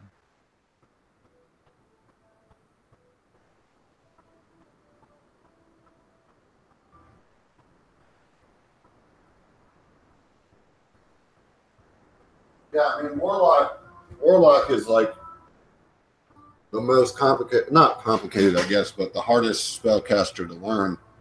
And that's the first character he went with. Right.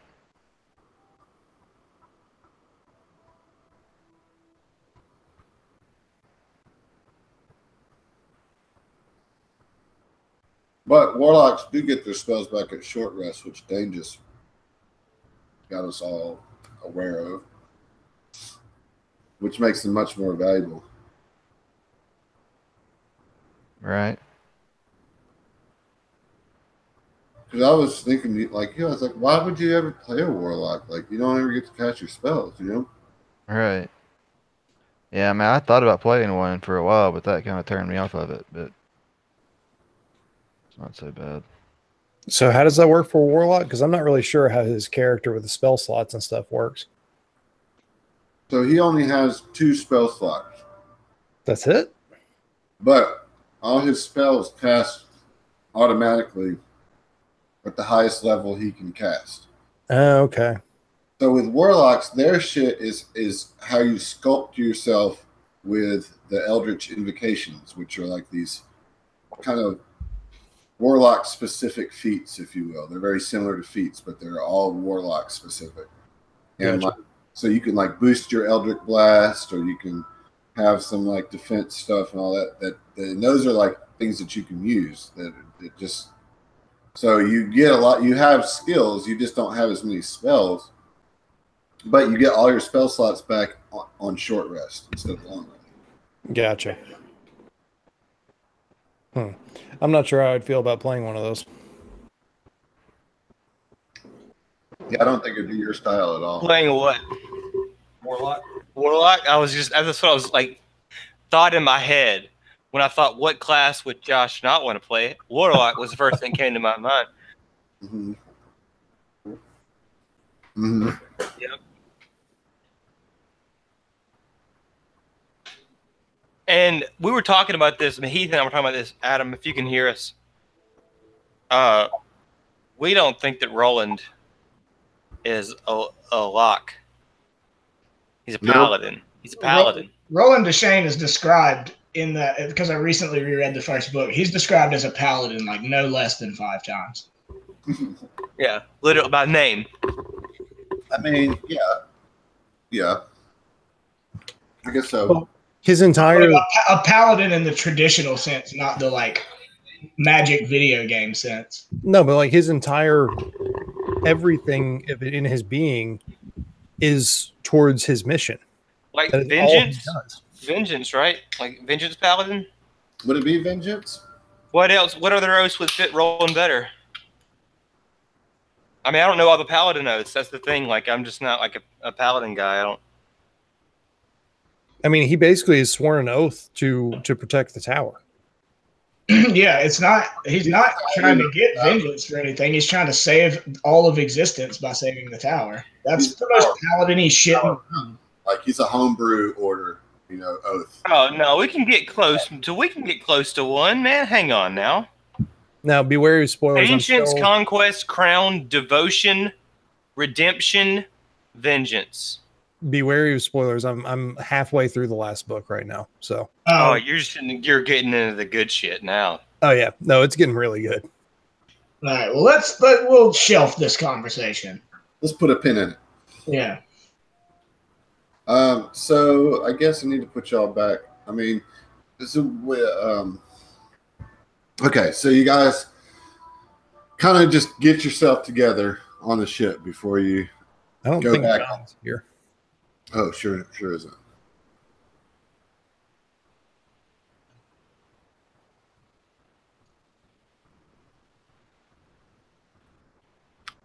I mean, vengeance tenets, fight the greater evil, no mercy for the wicked, by any means necessary, and restitution. I mean, it sounds like it fits him. The Yeah. word vengeance doesn't. necessarily- Apt. Huh? What? Who are you talking to? You? What did you say? Oh, I was just saying those are all apt. Rolling the shame. That's what I'm saying. Like, it's not necessarily. And see, and vengeance paladins are often neutral or lawful neutral in alignment.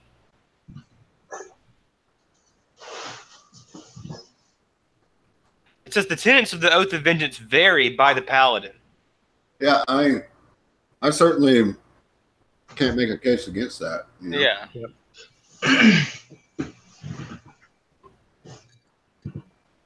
What oath spells does he get? Bane, Hunter's Mark, Hold Mark Person, before. Misty Step, Haste, Protection from Energy, Banishment, Dimension Door, Yeah. Hold Oh, Monster, come on. That's Scrying, Done. Scrying and dimension door. Done. Roland. No, like that ties into his like uncanny shot, you know. Yeah. Well, I the mean- mark does too. So it's official. Roland is a vengeance paladin. Mm-hmm. Yeah, well, I like, rest my case, is what I'm Well, saying. Like, boom. I'm providing supporting evidence. If he's a vengeance paladin, like you said, their oath varies depending on the character, and you could think of it like the tower has already been damaged or assaulted. You know what I'm saying? So he's doing vengeance against those who would destroy the tower, and all. Yeah. There's no debate here. Yeah, no, that's. I mean, that's a perfect fit. Really. Yeah. Okay. So here's. Oh wow! Like the level 20 is Avenging Angel. That's what you undergo a transformation. Wing sprout. You gain a flying speed. You emanate an aura of menace. The first time an enemy creature enters the aura, starts its turn. Wisdom saving throw. Become frightened by you. Level 20, you're a fucking god. Yeah. All right, but look, its channel divinities are abjure enemy, so you choose a creature. You know, if it's a fiend or undead, they have a disadvantage on a saving throw. You frighten the creature if you look at it. You also have vow of enmity. As a bonus action, you can utter a vow of enmity, and you gain advantage on attack rolls against the creature for 1 minute. Well, seeing how Roland deals with the low people or the low men, like that's. I mean, come on. He has a skill called Relentless Avenger. By 7th level, you hit a creature with an opportunity attack. You can move up to half your speed immediately after the attack. That's what Callan has. Or not Callan, Tyrion. Tyrion, yeah. Tyrion is a paladin avenger. Is a vengeance paladin, yeah. So that's cool. But yeah, definitely, all this is rolling, dude. Relentless Avenger, like. I mean, yeah. Come on. You can't say that Stephen King has never played D&D. I think isn't Vengeance from Xanathars? Yeah. Yeah. I I mean, mean, I don't think Stephen King had a Vengeance Paladin in mind when he wrote Roland. I'm just saying, No, like, not necessarily. as far as what D&D classes are available without any homebrew, my argument is that I think Vengeance Paladin is the most appropriate for Roland. I don't think anyone here is disagreeing with you. Okay, like, yeah, that's settled. yeah, it's done. That's canon.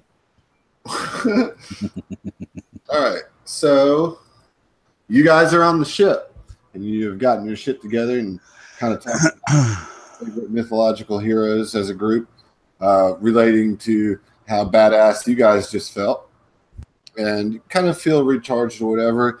And then Sildar kind of walks over to you and says, I just saw from the bow, there seems to be another long ship way off in the distance in the ocean to the east.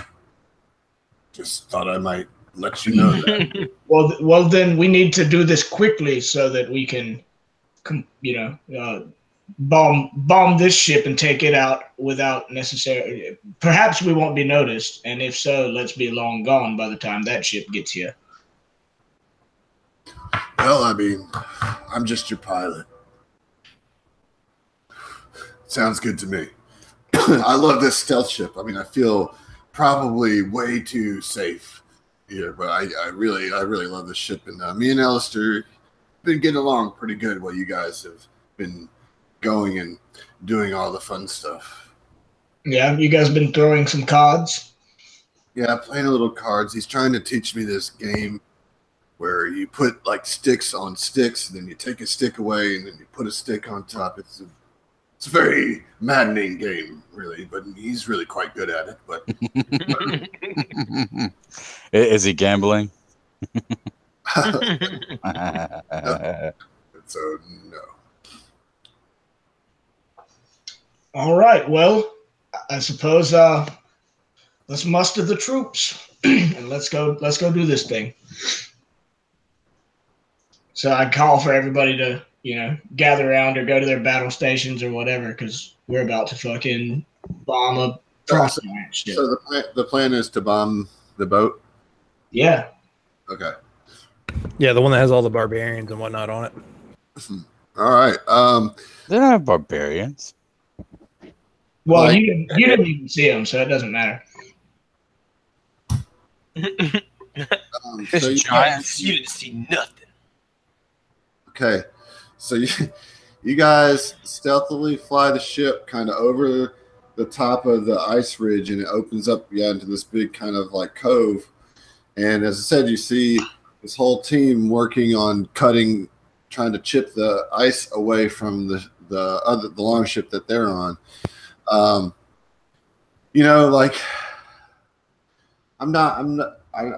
don't really want to roll for this. I mean, this is just going to happen. But I mean, I do want some involvement from you guys. I was gonna say I didn't know how you're gonna go about it, but I did want to say I wanted those of us who can, I guess, to man what we can. Like we have weapons on the ship, like ballista and stuff. Like I want to be. So there's like he basically split the alchemist fire into 4 drop chutes. There's like 6 drop chutes on the airship, and I think you have 2 loaded with Gorgon bombs, and then he loaded the other 4 with some fire bombs, leaving you 1 level of 12. Like you can basically refill 1 slot with alchemist fire. You have 1 more charge of alchemist fire outside the 4. Okay. So how 5 total? You can only arm 4 because the other 2 are loaded with Gorgon bombs. Yeah. So as far as assigning people roles in that, you know what I'm saying? Like, are we going to be like flying over it and having each person drop bombs or whatever, and then somebody shooting ballista? I mean, that's kind of what I'm saying. That's up to you guys how you want to. Yeah, I mean, just like that. That's the only way I think to do it and have us involved. I want to shoot a ballista. I want to shoot a ballista. Dibs on a ballista. All right, so Thrin and Kaz go to ballistas. Do the other of us need to be like manning the ports to be reloading the bombs? Well, you can only reload 1, but yeah, somebody's going to have to pull the lever to drop. Okay, well, who wants bomb duty? Callan's on bombs. All right, well, and be listening. I'm not gonna. Yeah, I'm gonna be kind of trying to help direct like when you need to drop what. Because we don't have any more weapons for me to use. There are 6 levers. Oh, there are? I thought we just had the 2 ballistas. there's 2 ballistas and there's 6 levers running up the sides. Each Oh, side, so there's like 6 bombing stations. oh, so then yeah, that's what I was thinking initially. Is we need a few people working the bombing stations. Yeah, everyone but me and Thrin. All 3 of y'all. And Sildar. Or Sildar's fine, yeah, but we can have Ellister. Ellister definitely pull one. Yeah. Okay. Well, then, so what we're gonna need is somebody like calling out when they want us to drop them. You know, like a director. Well, I mean, you can either do that to dice, or we can say, all right, we want to drop it right at the exact time we need to. Yeah, like I'm not too worried right now about getting bogged down in a bunch of mechanics of this. You guys have the firepower to just wreck this shit. You know, you have Cool. Well, then we do that. I just wasn't sure if you wanted any agency in the description of it, or here's how it goes. No, paint me a word picture. Right. I mean, like, paint us a word picture, but, you know, if one of us has a cool twist on something, we'll speak up. Yeah, I mean, we've got various people on the different bomb shoots as we make a strafing run across. I just want to put a fucking ballista through a giant's So neck. I do want to, like, we all go to prepare at our stations, and I want to go downstairs, and it's like me and Jirai and Ellister and who else? Sildar? Oh, Callan. Yeah. Yeah. So, you know, I kind of look to Callan and Jirai, and I'm like, you guys ready to do this? Jirai kind of like having a couple flashbacks of his past of the last time that he laid waste to something with fire. Just kind of sighs and says, "Yeah, let's do it." Yeah, let's do it. All right. And I as player, this is not going to happen until y'all name this shit properly. It's keeping Millennium Falcon. No, we're keeping it with the name that it had prior because of because Dustin, you know, or Daishin rather, you know, explained how much bad luck it could be to rename a ship without need. All right, so Cloud's Destiny appears out of nowhere above this ice-buried ship. All the giants and the warriors, the barbarians and the yetis all look up, and like just kind of like what the like all freaked out as this giant airship just emerges and kind of takes up a good bit of the space here in the middle, and Sildar definitely kind of banks the ship around, so the left side of the ship unleashes. So who's on the left side? Give me three people on the left side. I'll be on the left. All right, so Callan, me, Alamar, and a ballista, right? So Thrin or Kaz. Thrin or Kaz. Me, I'll go. Yeah, I'll be on the right. Yeah. So Kaz, you just like unleash. You pull the trigger on the ballista, getting a full bead on one of the Yetis, and it just like spears him into the ice. His blood kind of stains the ice behind him, and there's like a small crack in the ice there. And then, all right, so Callan, are you dropping a Gorgon bomb or a fire bomb? I'm gonna do a Gorgon. And I'll drop a fire. All right, so yeah, like after that happens, you guys kind of both pull the levers at the same time in this like kind of yellow brown, like big kind of sack, just and like all the tribal warriors below turn into stone immediately, just and then here comes the alchemist fire, like napalm. All coming down, just boom, boom, boom, and then like you hear screaming from the few tribal warriors that didn't get hit by the Gorgon bomb as their skin gets lit up by this paint of fire that they're trying to like put out, and it's only spreading it, making it worse as they slinging little bits of flying fiery flesh at the boat, at the giant, at the ice. The boat catches on fire, and it turns into this stinking, horrible, earthy, mushroom, charred human flesh, frost giant screaming, burning wood, catastrophe of fire. Just and you kind of hear so the right side, you hear that giant over here kind of perk up and go, "Hey, what the fuck is going on here?" And like, so who's on ballista on the other side? Thrin? Yeah. Thrin, you just like right through his forehead, a full ballista Yes. bolt just blasts the top of his head off, just rips it apart. Okay.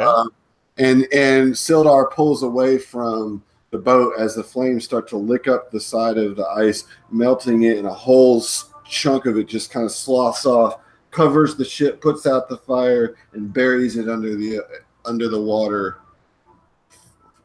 for ultimate finality. And then Sildar kind of like a little too giddily pushes the stealth button again, like. Nice. So yeah, you guys made short work of the lake. Hell yeah. Yeah. Dude, that was fucking dope, dude. Seriously. All right, let's clear out the rest of these longhouses and go home. So where would you like to be dropped off? The leftmost longhouse. Right here, right? Which one? It's probably hard to see. Right, that's the. That's one. There's that one's like gone to the ice. It's Oh, okay. Well, then obviously, then the right one, yeah. well. Let's see here. You know, you've got a couple. How many are there? You can go. We can't see anything. You can't. It's all see. black. It's all black. Yeah, Except for all the we can lake. see is the center, like the lake. Yeah, portion. the lake. Oh, I see. So, like, where do we want to be dropped off? Fuck, I don't There's- know. It's all black past the walls. There's a longhouse here. There's a longhouse here with a little dock that goes up to the back of it. Well, that's the one we came out of, right? You came out of this one here. Oh, okay. And there's a longhouse here. Drop us off at the dock. The dock? Yeah, let's go in Sure, that why one. I mean, that seems to be an important building. It has a dock. Oh, shit.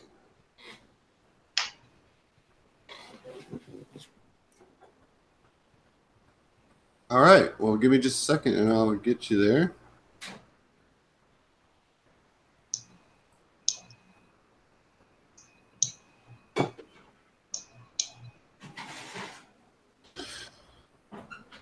Yeah, got to use your airship a little bit. That was pretty cool. Look, there's one more giant on a boat right by the dock. Can we just like drop a firebomb on him and just be done? No, that's the one that. Yeah, no, that's the one that I ended up. Yeah. Oh, that's the one you shot?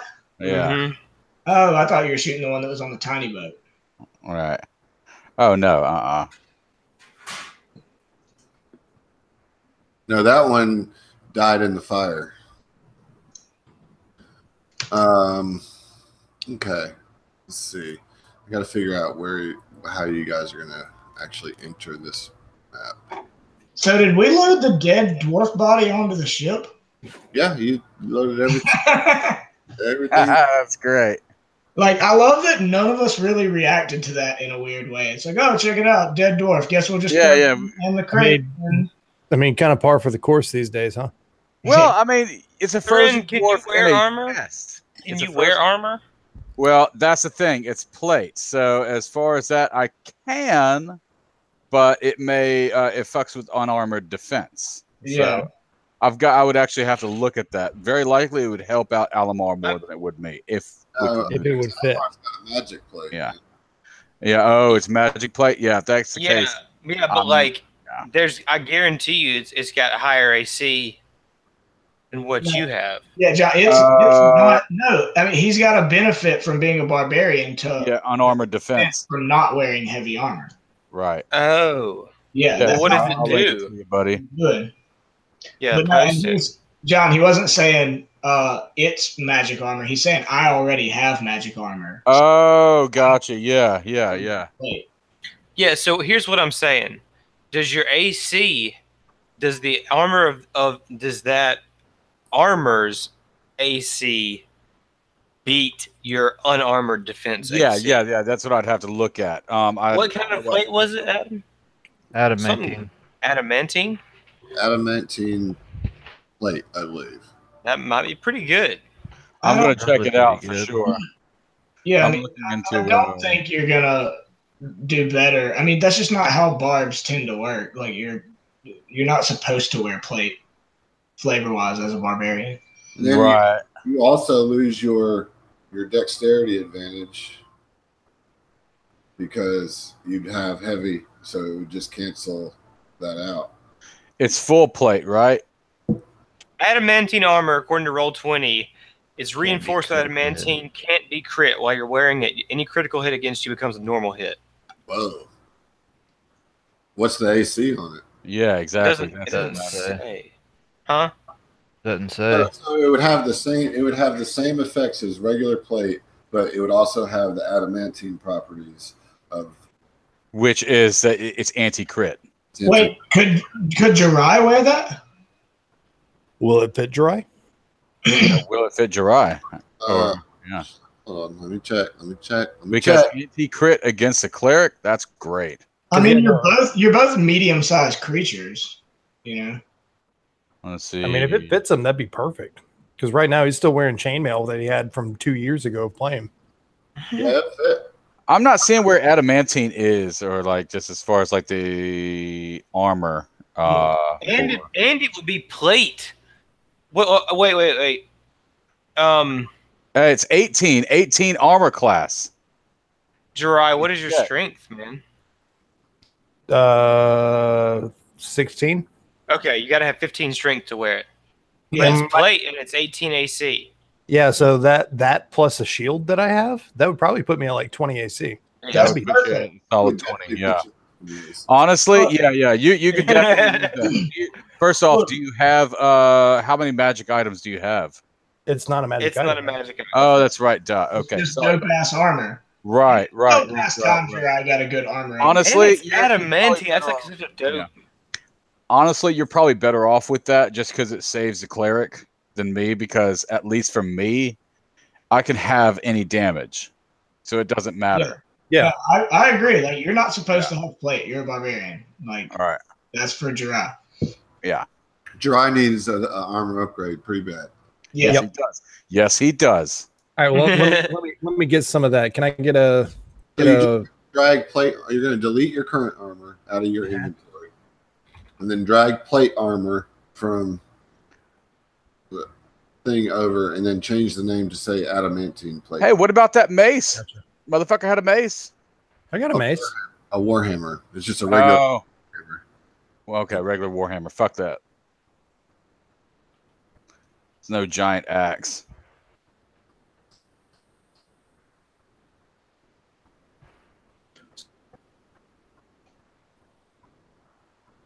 Yeah, we got Jirai upgraded.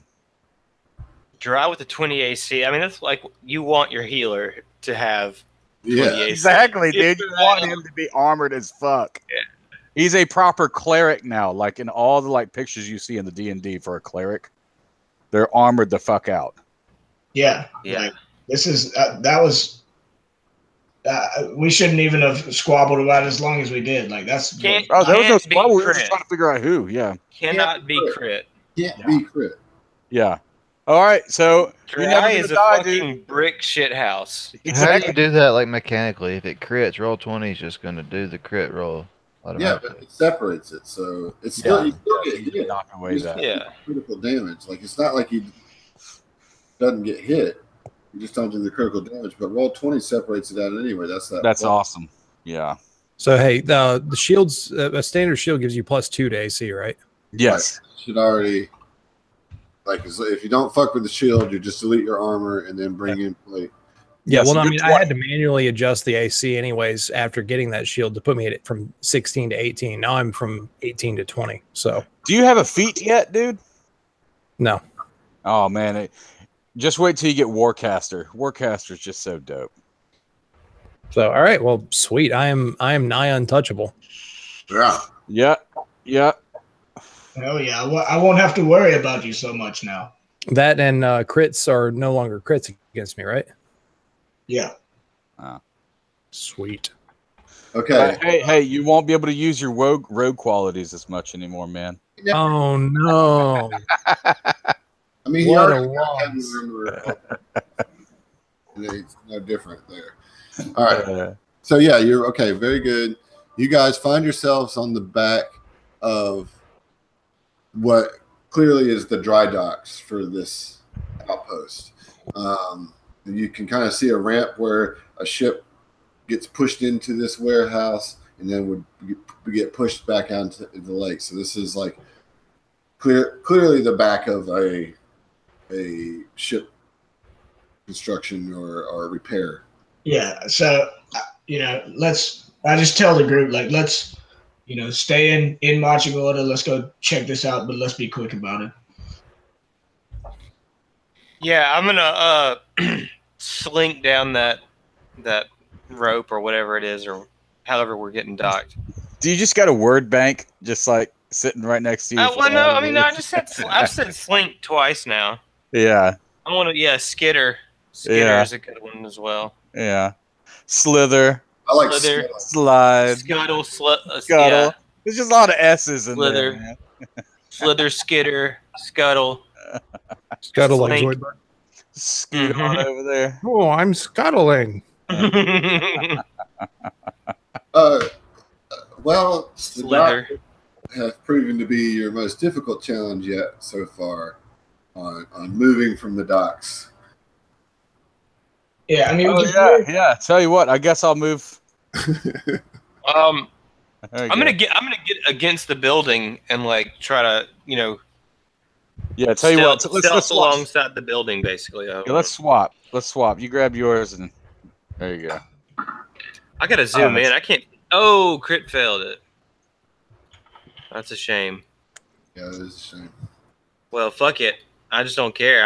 We're going in then. If I can't just sneak, walk around the corner. Fuck it. I'm I'm Sticking going. my nose, walking around the corner. Hey, What do we see?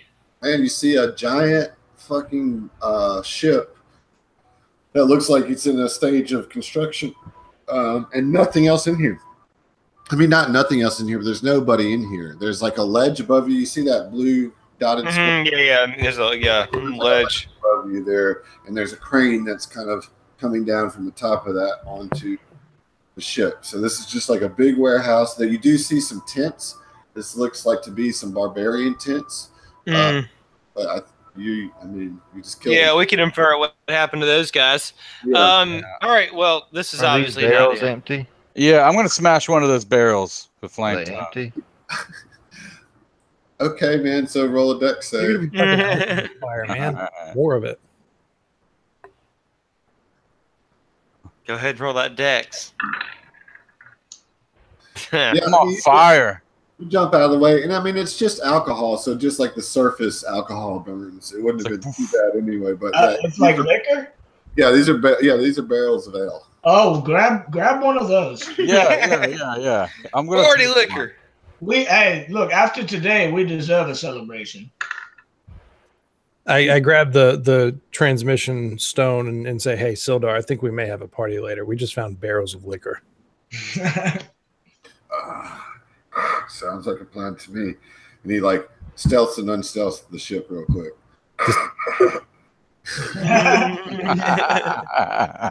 Dry very tactically says, "Yeah, boy." I want to take out the Tactically tents. I mean they're empty tents. Man. Okay. I'm gonna go around this way. I'm just gonna chill by the ladder. So I guess me and Jirai I start think we're grabbing wasting a our couple. time. Huh? I say we roll. Hey, Alamar, help me roll some of these out onto the dock so we can. Yeah. That's Load I was about to that say ship the same later. thing. Me and you start working on getting the barrels up. I think I I looked think at mine. 2 or 3 should suffice. Yeah, surely. I'm just gonna look out onto this frozen lake. Is it frozen? It's not frozen. It's icy though, right? It's icy. Sure, yeah. Yeah. All right, so there's one more longhouse that we haven't checked. 2. 2. Okay. So Dry kind of pipes in and says to the group, does this place, I thought this was supposed to be a threat. Doesn't it seem a little bit empty? Like, where is everyone? Well, Sildar did say there was another ship out towards the horizon that, I mean, for all we know, could be heading this way. Probably a war party coming back from a pillage. Yeah, maybe so. We need to quickly check these other longhouses and skedaddle. Well, I mean, our goal here was to sack the leader, right? Right. We got to kill him. So maybe that's where our target is. It's not here yet. Yeah. Well, I don't know. Dry grabs his transmission stone and says, Sildar, hey, how close is that ship that you said was coming in? It's slowly moving this way. It's still maybe 2-3 miles wheels.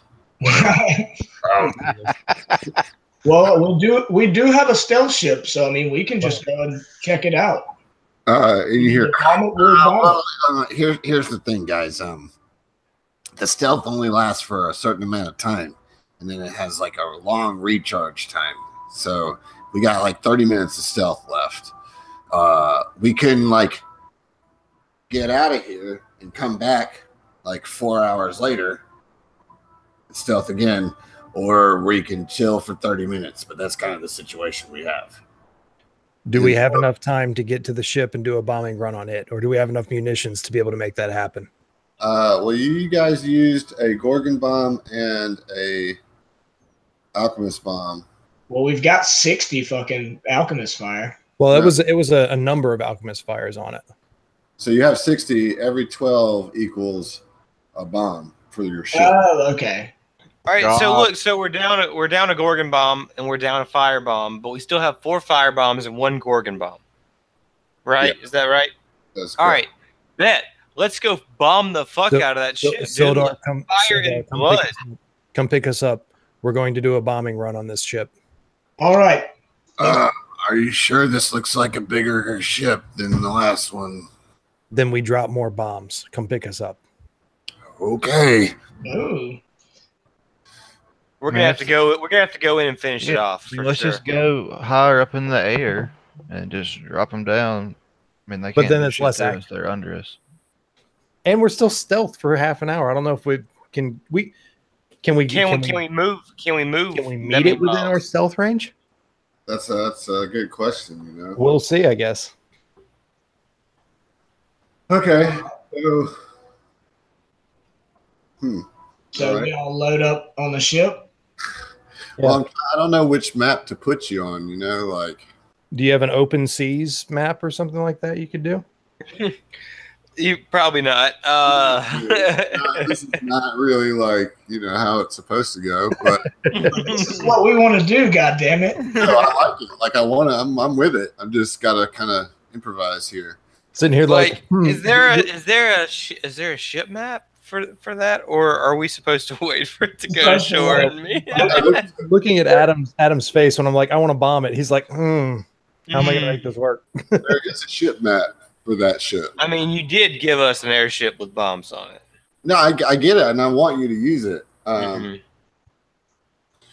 I'm saying is I'm just not sure how to do this. Yeah. I haven't fully worked out any kind of mechanics of airship combat and all that kind of stuff. And, but we'll figure it out. We're just going to we just want to kill all the ads and then we'll go down and fight the boss. I mean, if we can get it done. I mean, we can kill the boss with fire bombs too. I'm okay with that. Yeah, well, I mean, I'm just saying, like, if we can, but like the thing is, I don't want to endanger the ship's integrity, right? I want to get in there, do a bomb, and we go in strike team, and fucking. I would detach this. do a few bombs. Do a bombing run, then detach the skiff to go at it. Yeah, clean it up. That's what we do, man. We clean up messy situations. We have a flying skiff? Yeah, we got a mana cutter. How are we still not aware of this? Of the skiff. You have a big airship that And has a little one. a little one that detaches from it to get We you. have an airship and we have a landing craft, basically. Right, correct. Yes. Okay. Cool. Yeah, well, I like it. Go do a bombing run, and then if we got to go down and get close and personal, we will. So, can y'all give me like 2 minutes? Yeah. No. Oh my god. Fucking John. You're breaking my immersion. Well, deal.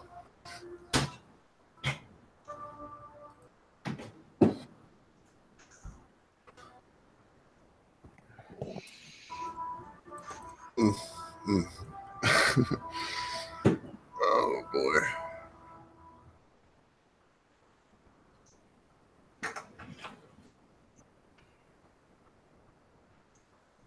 Dude, I'm so fucking glad we got a cleric who is like a fucking tank. I mean, Seriously. Like for real. Seriously, he's gonna be like dodging like Muhammad Ali. Everything's just gonna whiff. Dude, John, you're telling me, man, an AC of 20 is nuts. I know, dude. It's like only the real deal Holyfields are gonna be able to hit you. And, you know. Like I could see some giants hitting me, maybe, but Yeah, that's what I'm saying. That's what I mean. Is like I could stand there and a goblin can like try and attack me all day, and it would just like plink, plink, plink. yeah, plink. yeah. Easy.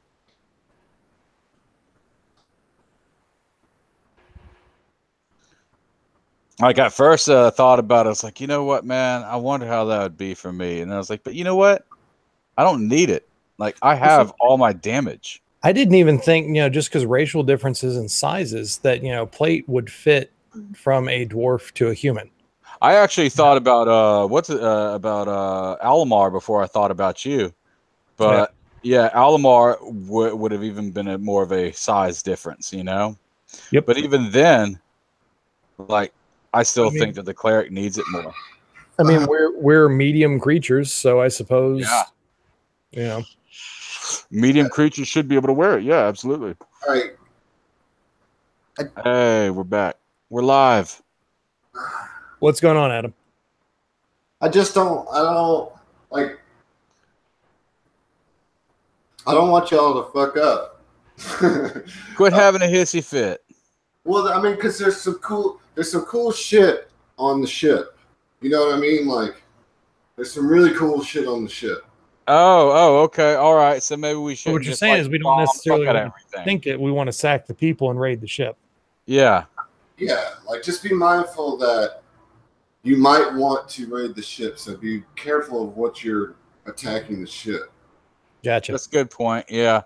You know, I thought about that, but at the same time, I was thinking like, for time's sake, probably nobody really wants to do that. this is a map ship, which you guys have already deduced has the boss on it. Like, I love this. I love what we're doing. I just don't want you to like destroy all the shit, all the cool treasure. You know. I mean, Oh yeah, no doubt. Okay. Adam, it's up to your discretion as to how much damage our fire bombs can actually do. This is true. To the structure of the ship, like how it's built. I know that. So there are things that my discretion will not. There are multiple factors in here. Yeah, it's just wildfire is fucking wildfire, dude. Like, it's fucking napalm. Yeah, it won't necessarily destroy the ship, but there's stuff on the ship, is what I'm saying. Like, Right.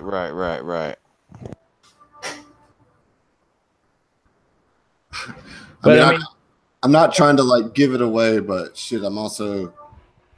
I mean, I get but you're where right. coming from, but going from a character standpoint, dry, military, whatever, these guys, this landing party is all huddled together on a boat. Yeah. What's the best way to take them out and take their leader out? Because clearly nobody's here. Than to bomb the shit out of the ship that they're on. Like, oh, dude, and I know as a player, like, yeah, there's definitely like good loot on it, but Dry as a character is like, we have to kill them there. You know? I mean, you do whatever you got to do. But here's the other thing: you don't have to worry about dying. I can walk in there and give me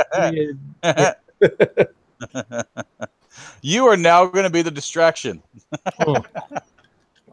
Distraction and healer. Exactly, dude. We need I tell you something what, everybody hide. Everybody go stealth. Sit in one spot. I'm going to throw you out there. Okay, you're going to be like a human cannibal. Okay, no, dude. I'm going to put spirit guardians on and just walk around. You cast it, and then I'm just going to like pick you up and hurl you over there. All right. There we go. This is fucking crazy, dude. This is fucking crazy. Can we do this, DM? Can we do this? Definitely, we can definitely do this. There's all sorts of ways that this could play out. So things that the DM didn't plan for the party to do. Yeah. Fuck it, we're dead. I would rather go down there ourselves and not fuck everything up. Yeah. I mean, we can. Nah, we gonna bomb these motherfuckers. Nah, dude. Well, Adam was just pacing around the room very frantically, talking about awesome items. Being like, I'm talking to players, but like, guys, there's fat loots down there. Yeah, there could be a dragon slayer down there. Okay, I'm just saying. Okay, dragon slayer weapon. It's still the smarter move to fucking at least kill some of the. So let's just do Gorgon bombs on any giants out there. And save the fire bombs. That's kind of what I'm thinking. Save the fire bombs for like a oh shit type thing. Yeah, like I mean, we're just trying to like I said, we want to incapacitate the ads, and just go in and get the boss. Agreed. All right, fuck it, let's do that. All right, hold on. Just let me. What's the Gorgon bombs do? I mean, look, you guys can do whatever you want. I just don't. I'd hate for you guys to miss out. You know. Well, yeah. All right.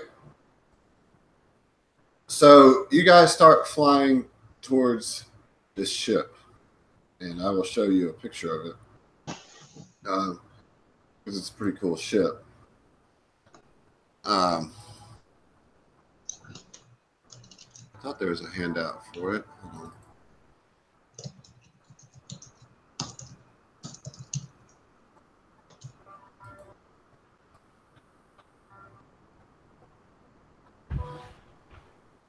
So yeah, you see this huge masted ship coming up. And you guys are still stealth, and you're kind of slowly moving in on it. And as you approach it, where'd that handout go?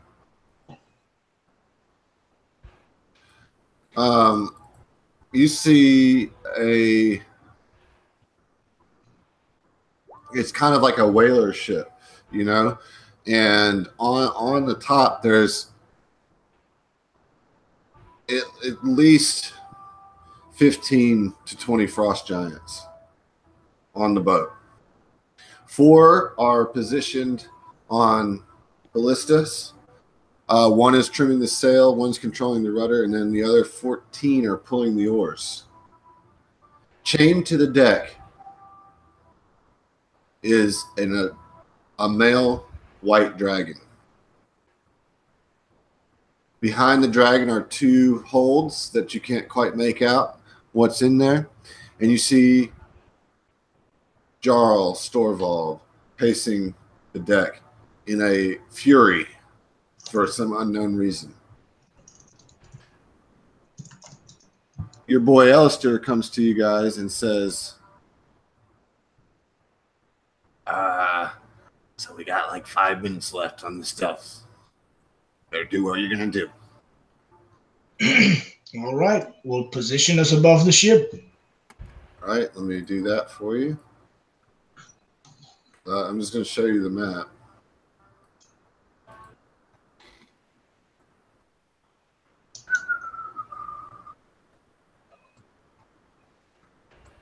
Just bomb the fuck out of the ship. Don't give a fuck about loot, huh? I know. I mean, here's the thing. Like, I do, but like at the same time, that's a whole lot of giants and a dragon and a boss giant. Like, I've got Giant Slayer. sure, but 20 giants? Yeah, I mean, I'm just saying, we've all got some decent loot and just got a bunch of loot. Like, if we can salvage some, that's cool. If not, I would much rather complete the mission. But going from a player's perspective and seeing how Adam was pacing about, there's definitely and looking at how hard this encounter is, there's definitely some sweet shit on here. I mean, it's got to be something worth doing. Or I mean, you can definitely drop some bombs. You know what I mean? Like, well, I definitely want to drop one on the boss if we can, one on the dragon, or the Gorgon bomb on the dragon, firebomb on the boss, and I'm not sure what else. Like, I don't want to burn this ship to where it sinks, to where we can't like pillage it. Agreed. And I don't particularly care one way or another if that happens. Well, do a compromise. Can we fire a few ballistas as well? I say, Alomar, they have a dragon chained. They must have something to be able to control them or to wrangle them. How helpful would that be for us?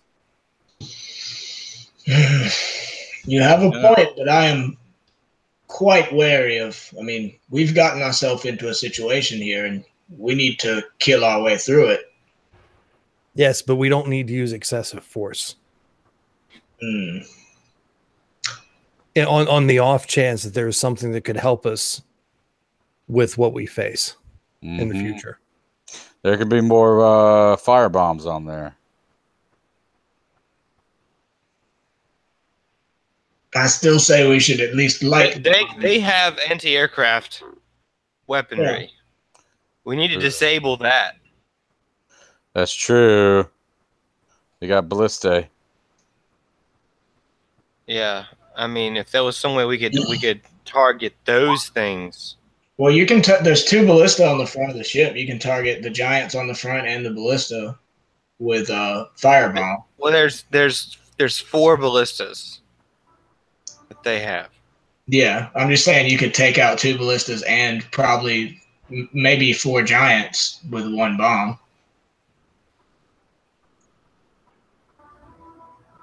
Yeah. I mean, I'm about it, dude. I just, we got to surgical strike this shit. Oh, man. Got to surgical strike something that really needs chemotherapy. I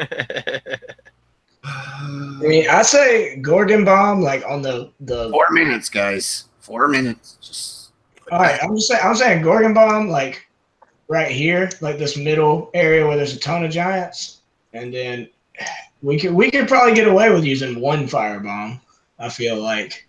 I mean, here's the thing: we can't fight this many frost giants. Okay, we can't. So we gotta take some of them out. Yeah, well, that's why the Gorgon bomb right here, clustered on all of these, that takes a bunch of them out.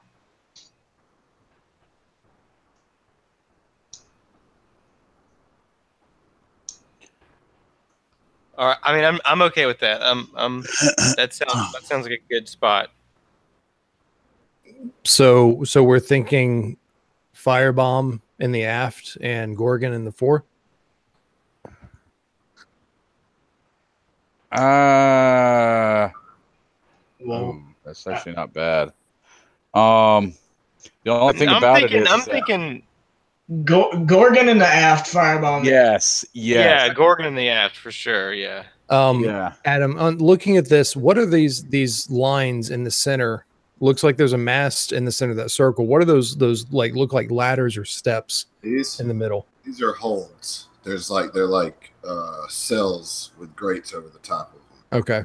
So the only way down into the lower decks is at the fore of the ship. Correct. Well, no. So there is no lower decks other than like that you would open. The hold. Yeah. Oh, okay. Okay. So this is like a flat with steps up to where the ballistas are. Correct. Yeah. Gotcha. All right, then I like our current So bombing locations at least. we're talking fire here. Yeah. Because that could potentially create a barrier for them to get to the Ballista. ballistas up front. Yeah. Or just destroy the ballistas outright. And the Gorgon here. Mm-hmm. All right. Well, let's start with the fire bomb. Okay. So the fire bomb is, what do we say? It's 12 of the alchemist fire. So that's 12 times 3. That's 36 D4 initial damage. That range. You want me to roll it? Yeah. We should man our ballista as well, man. Yeah, I mean. Yeah, absolutely. I mean, anything. Oh! But I can't. And that's a Yes. nice 100. Smooth 100. All right. So they all take 100 damage and are on fire. Because we're gonna actually roll this one out. But yes, so like now I'm gonna describe each one, but these are all gonna happen at the same time. So like you guys get these drops before the stealth gives up, right? So yeah, you just drop this. Dry will say you did it since you rolled for it. You pulled the lever, and 12 bottles of red sticky liquid start going down through the air, and like all these little fire like explosions happen, and it just creates this huge like, and it's a very red fire, you know, like not so orange, it's like red, and like Kaz, in your mind, you're just like, yes. Oh, yeah. Ooh. You know, like you hear that in your mind, just like, yes. And like they're screaming on fire. Let's do the Gorgon bomb next. So they all 7 of those are going to have to roll Constitution, right? Constitution, yes. Which is going to be problematic. Okay, so I'm just going to go from top to bottom. The first one, say this one is petrified. Let's see, what am I going to use for petrified? We'll say that. I can't even see that. Yeah, I know, it's so small. Oh my god. Okay. All right, got it. All right, the next one passes. The middle one passes. Okay, this one right here, or actually no, I'm sorry, this one here is also petrified, and he's petrified onto the ballista, making that ballista inoperable. Hell yeah. What about the other guy? Is he no. Okay, never mind. Oh yeah, you guys absolutely Petrified both the ballistas with their hands on the ballista. Oh, yes. I mean, that actually rolled out that way, so that's pretty dope. That's yeah. Yeah, you might want to mark that one too. Okay, never mind. You're ahead of the game. Okay, so who dropped that one? Not me. Huh? Who? I said Ellister just because nobody claimed it. Ellister dropped it. Yeah, he was like, yes, you know, and so yeah, the other ones are all like, oh, as two of the frost giants just like freeze up. Or not freeze up. Yeah, they like get like all stone hardened. Like you get these flashbacks to those stone giants that were carved into the wall, but these are all kind of big burly frost giants that turned to stone. Okay. You know, I'm gonna let you have other bombs. You can do 2 more bombs and 2 ballistas. I mean, I think we should load another firebomb. We definitely need to get those ballista shots in, and I'm thinking maybe a firebomb on the dragon. I was thinking firebomb on the same place we dropped this to try to thin out the numbers. Maybe. I don't want to. Actually, yeah, firebomb on the aft of the ship, possibly, but yeah, Well, you we dropped the don't first one? want to sink this thing. Firebomb on the first one? Where you dropped the first firebomb, or where you dropped? No, where we dropped the Gorgon bomb. Yeah. All right. So what did I say it was? 36 D4. Yep. Yeah. So I yell at Ellister just to load another firebomb since he's already down there. Well, no, somebody else on the other side. Yeah, it can't be Alistair or Jirai because they both just pulled their levers, and we need another person to pull a third one. Oh, okay. I mean, that's whatever. Callan, pull it. Roll that 34. 36. Or 36 D4. Is Will there? Will. I think he's rolling it now. Is Will even here? I think Will is asleep. Nope. No? Okay. Typing. Guess it's not working. No, it's not, dude. Apparently not. Unplug it and replug it in. Yeah, no, it's not working.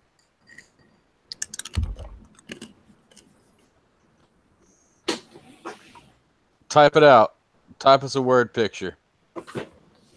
What? Type us a word picture. Roll, Callan, you're gonna roll 36 D4.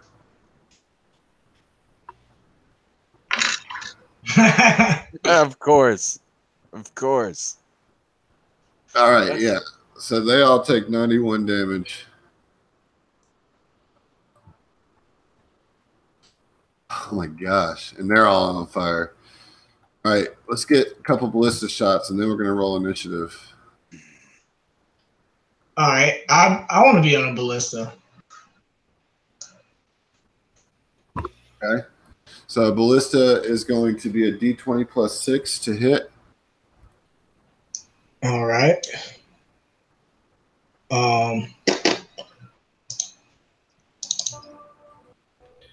Yeah, I mean, I'll shoot one too. Okay. What, D20 plus 6? Yeah.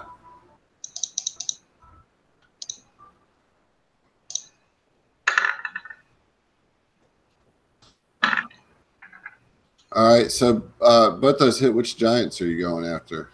Or dragon? The dragon's chained up though, right? Chained up currently, yep. I want to hit. I just want to hit this Orman right here. I want to hit this one that's fucking free. Okay. Why not target the draw?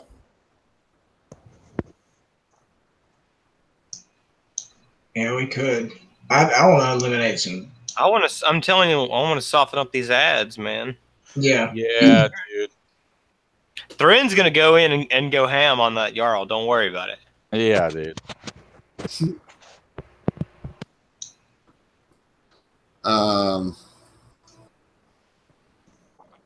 So I'm sorry, Kaz, which one you're going on the free one? Yeah, this guy right here. All right, so you get to roll a 8d10.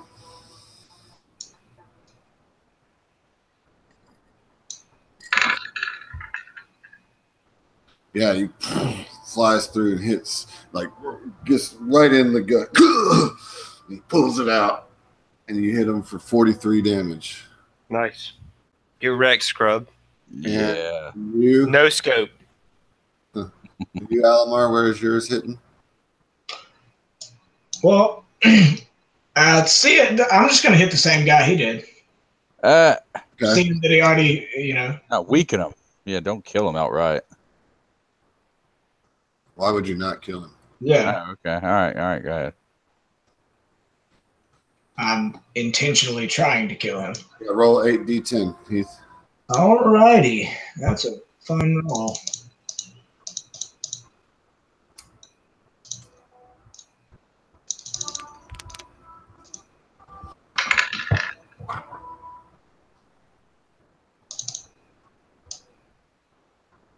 Okay. Yeah, so another one hits and like knocks him back in the shoulder. And this one, he kind of just stands up against. He says, "There's people here." And at that moment, your ship pops into view. And the Jarl looks up at you and says, "Release the dragon!" And that's where we're going to stop for tonight.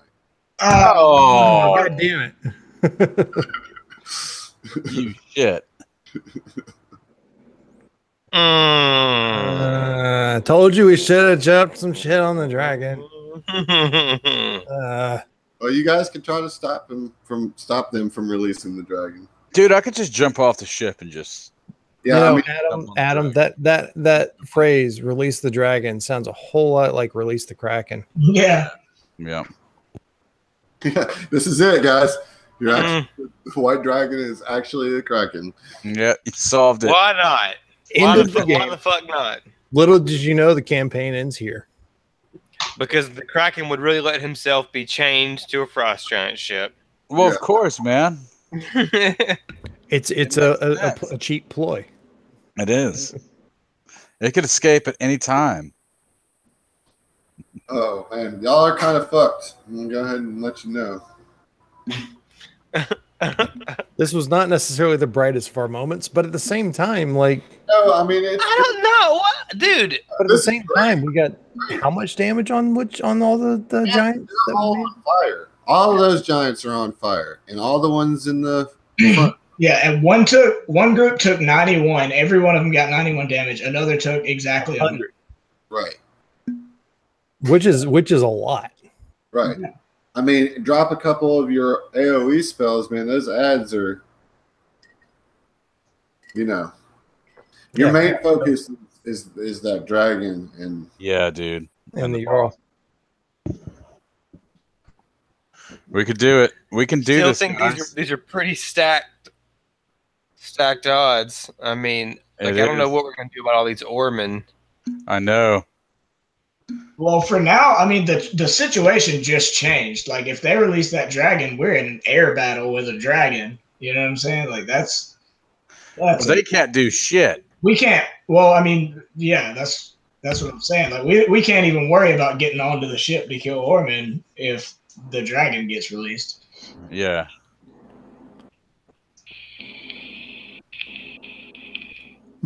So we need And to an air battle, the only thing we really can do is just fight it with our airship. That's pretty much it. Oh, and Callan. Yeah, spells. I mean, Yeah. I just Yep, hope we you don't. want to use those DC spells, man. You don't want the ones where you got to hit. We're gonna end up losing our fucking airship, though.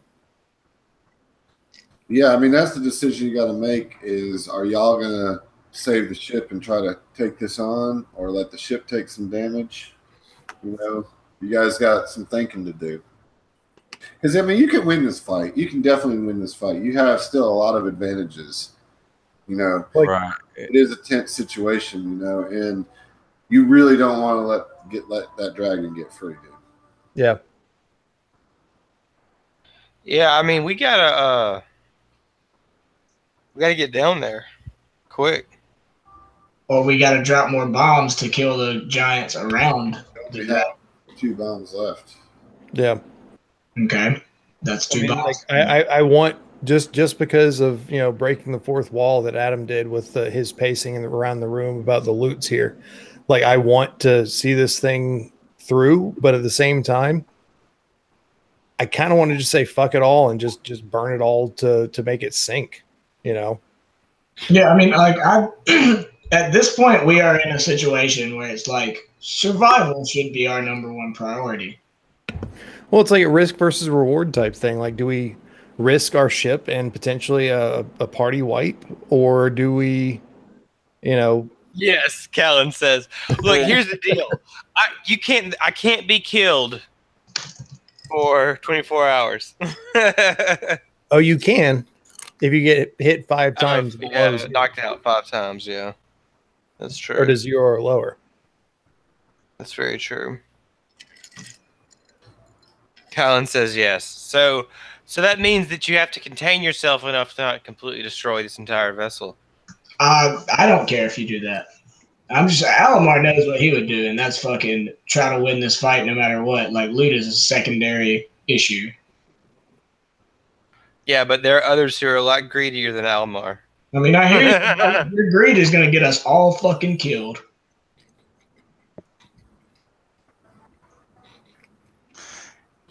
DM wouldn't kill us. We still got Dragonborn Wars. There's a trilogy, man. Dude, Saying shit like that tempts him, though. killing y'all would save me so much. Yeah, plot armor. Yo, I mean, we could end up captured by fucking frost giants, though, like for sure.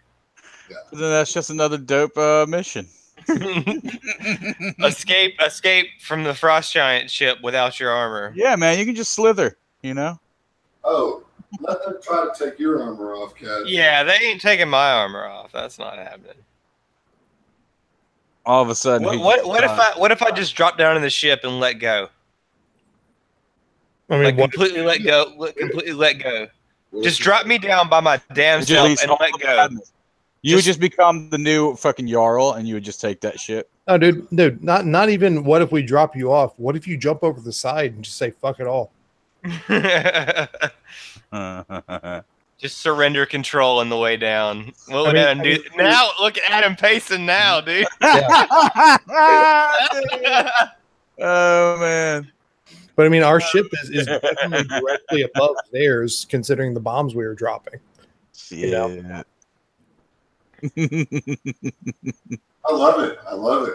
This is awesome. This is awesome. Oh man. Like,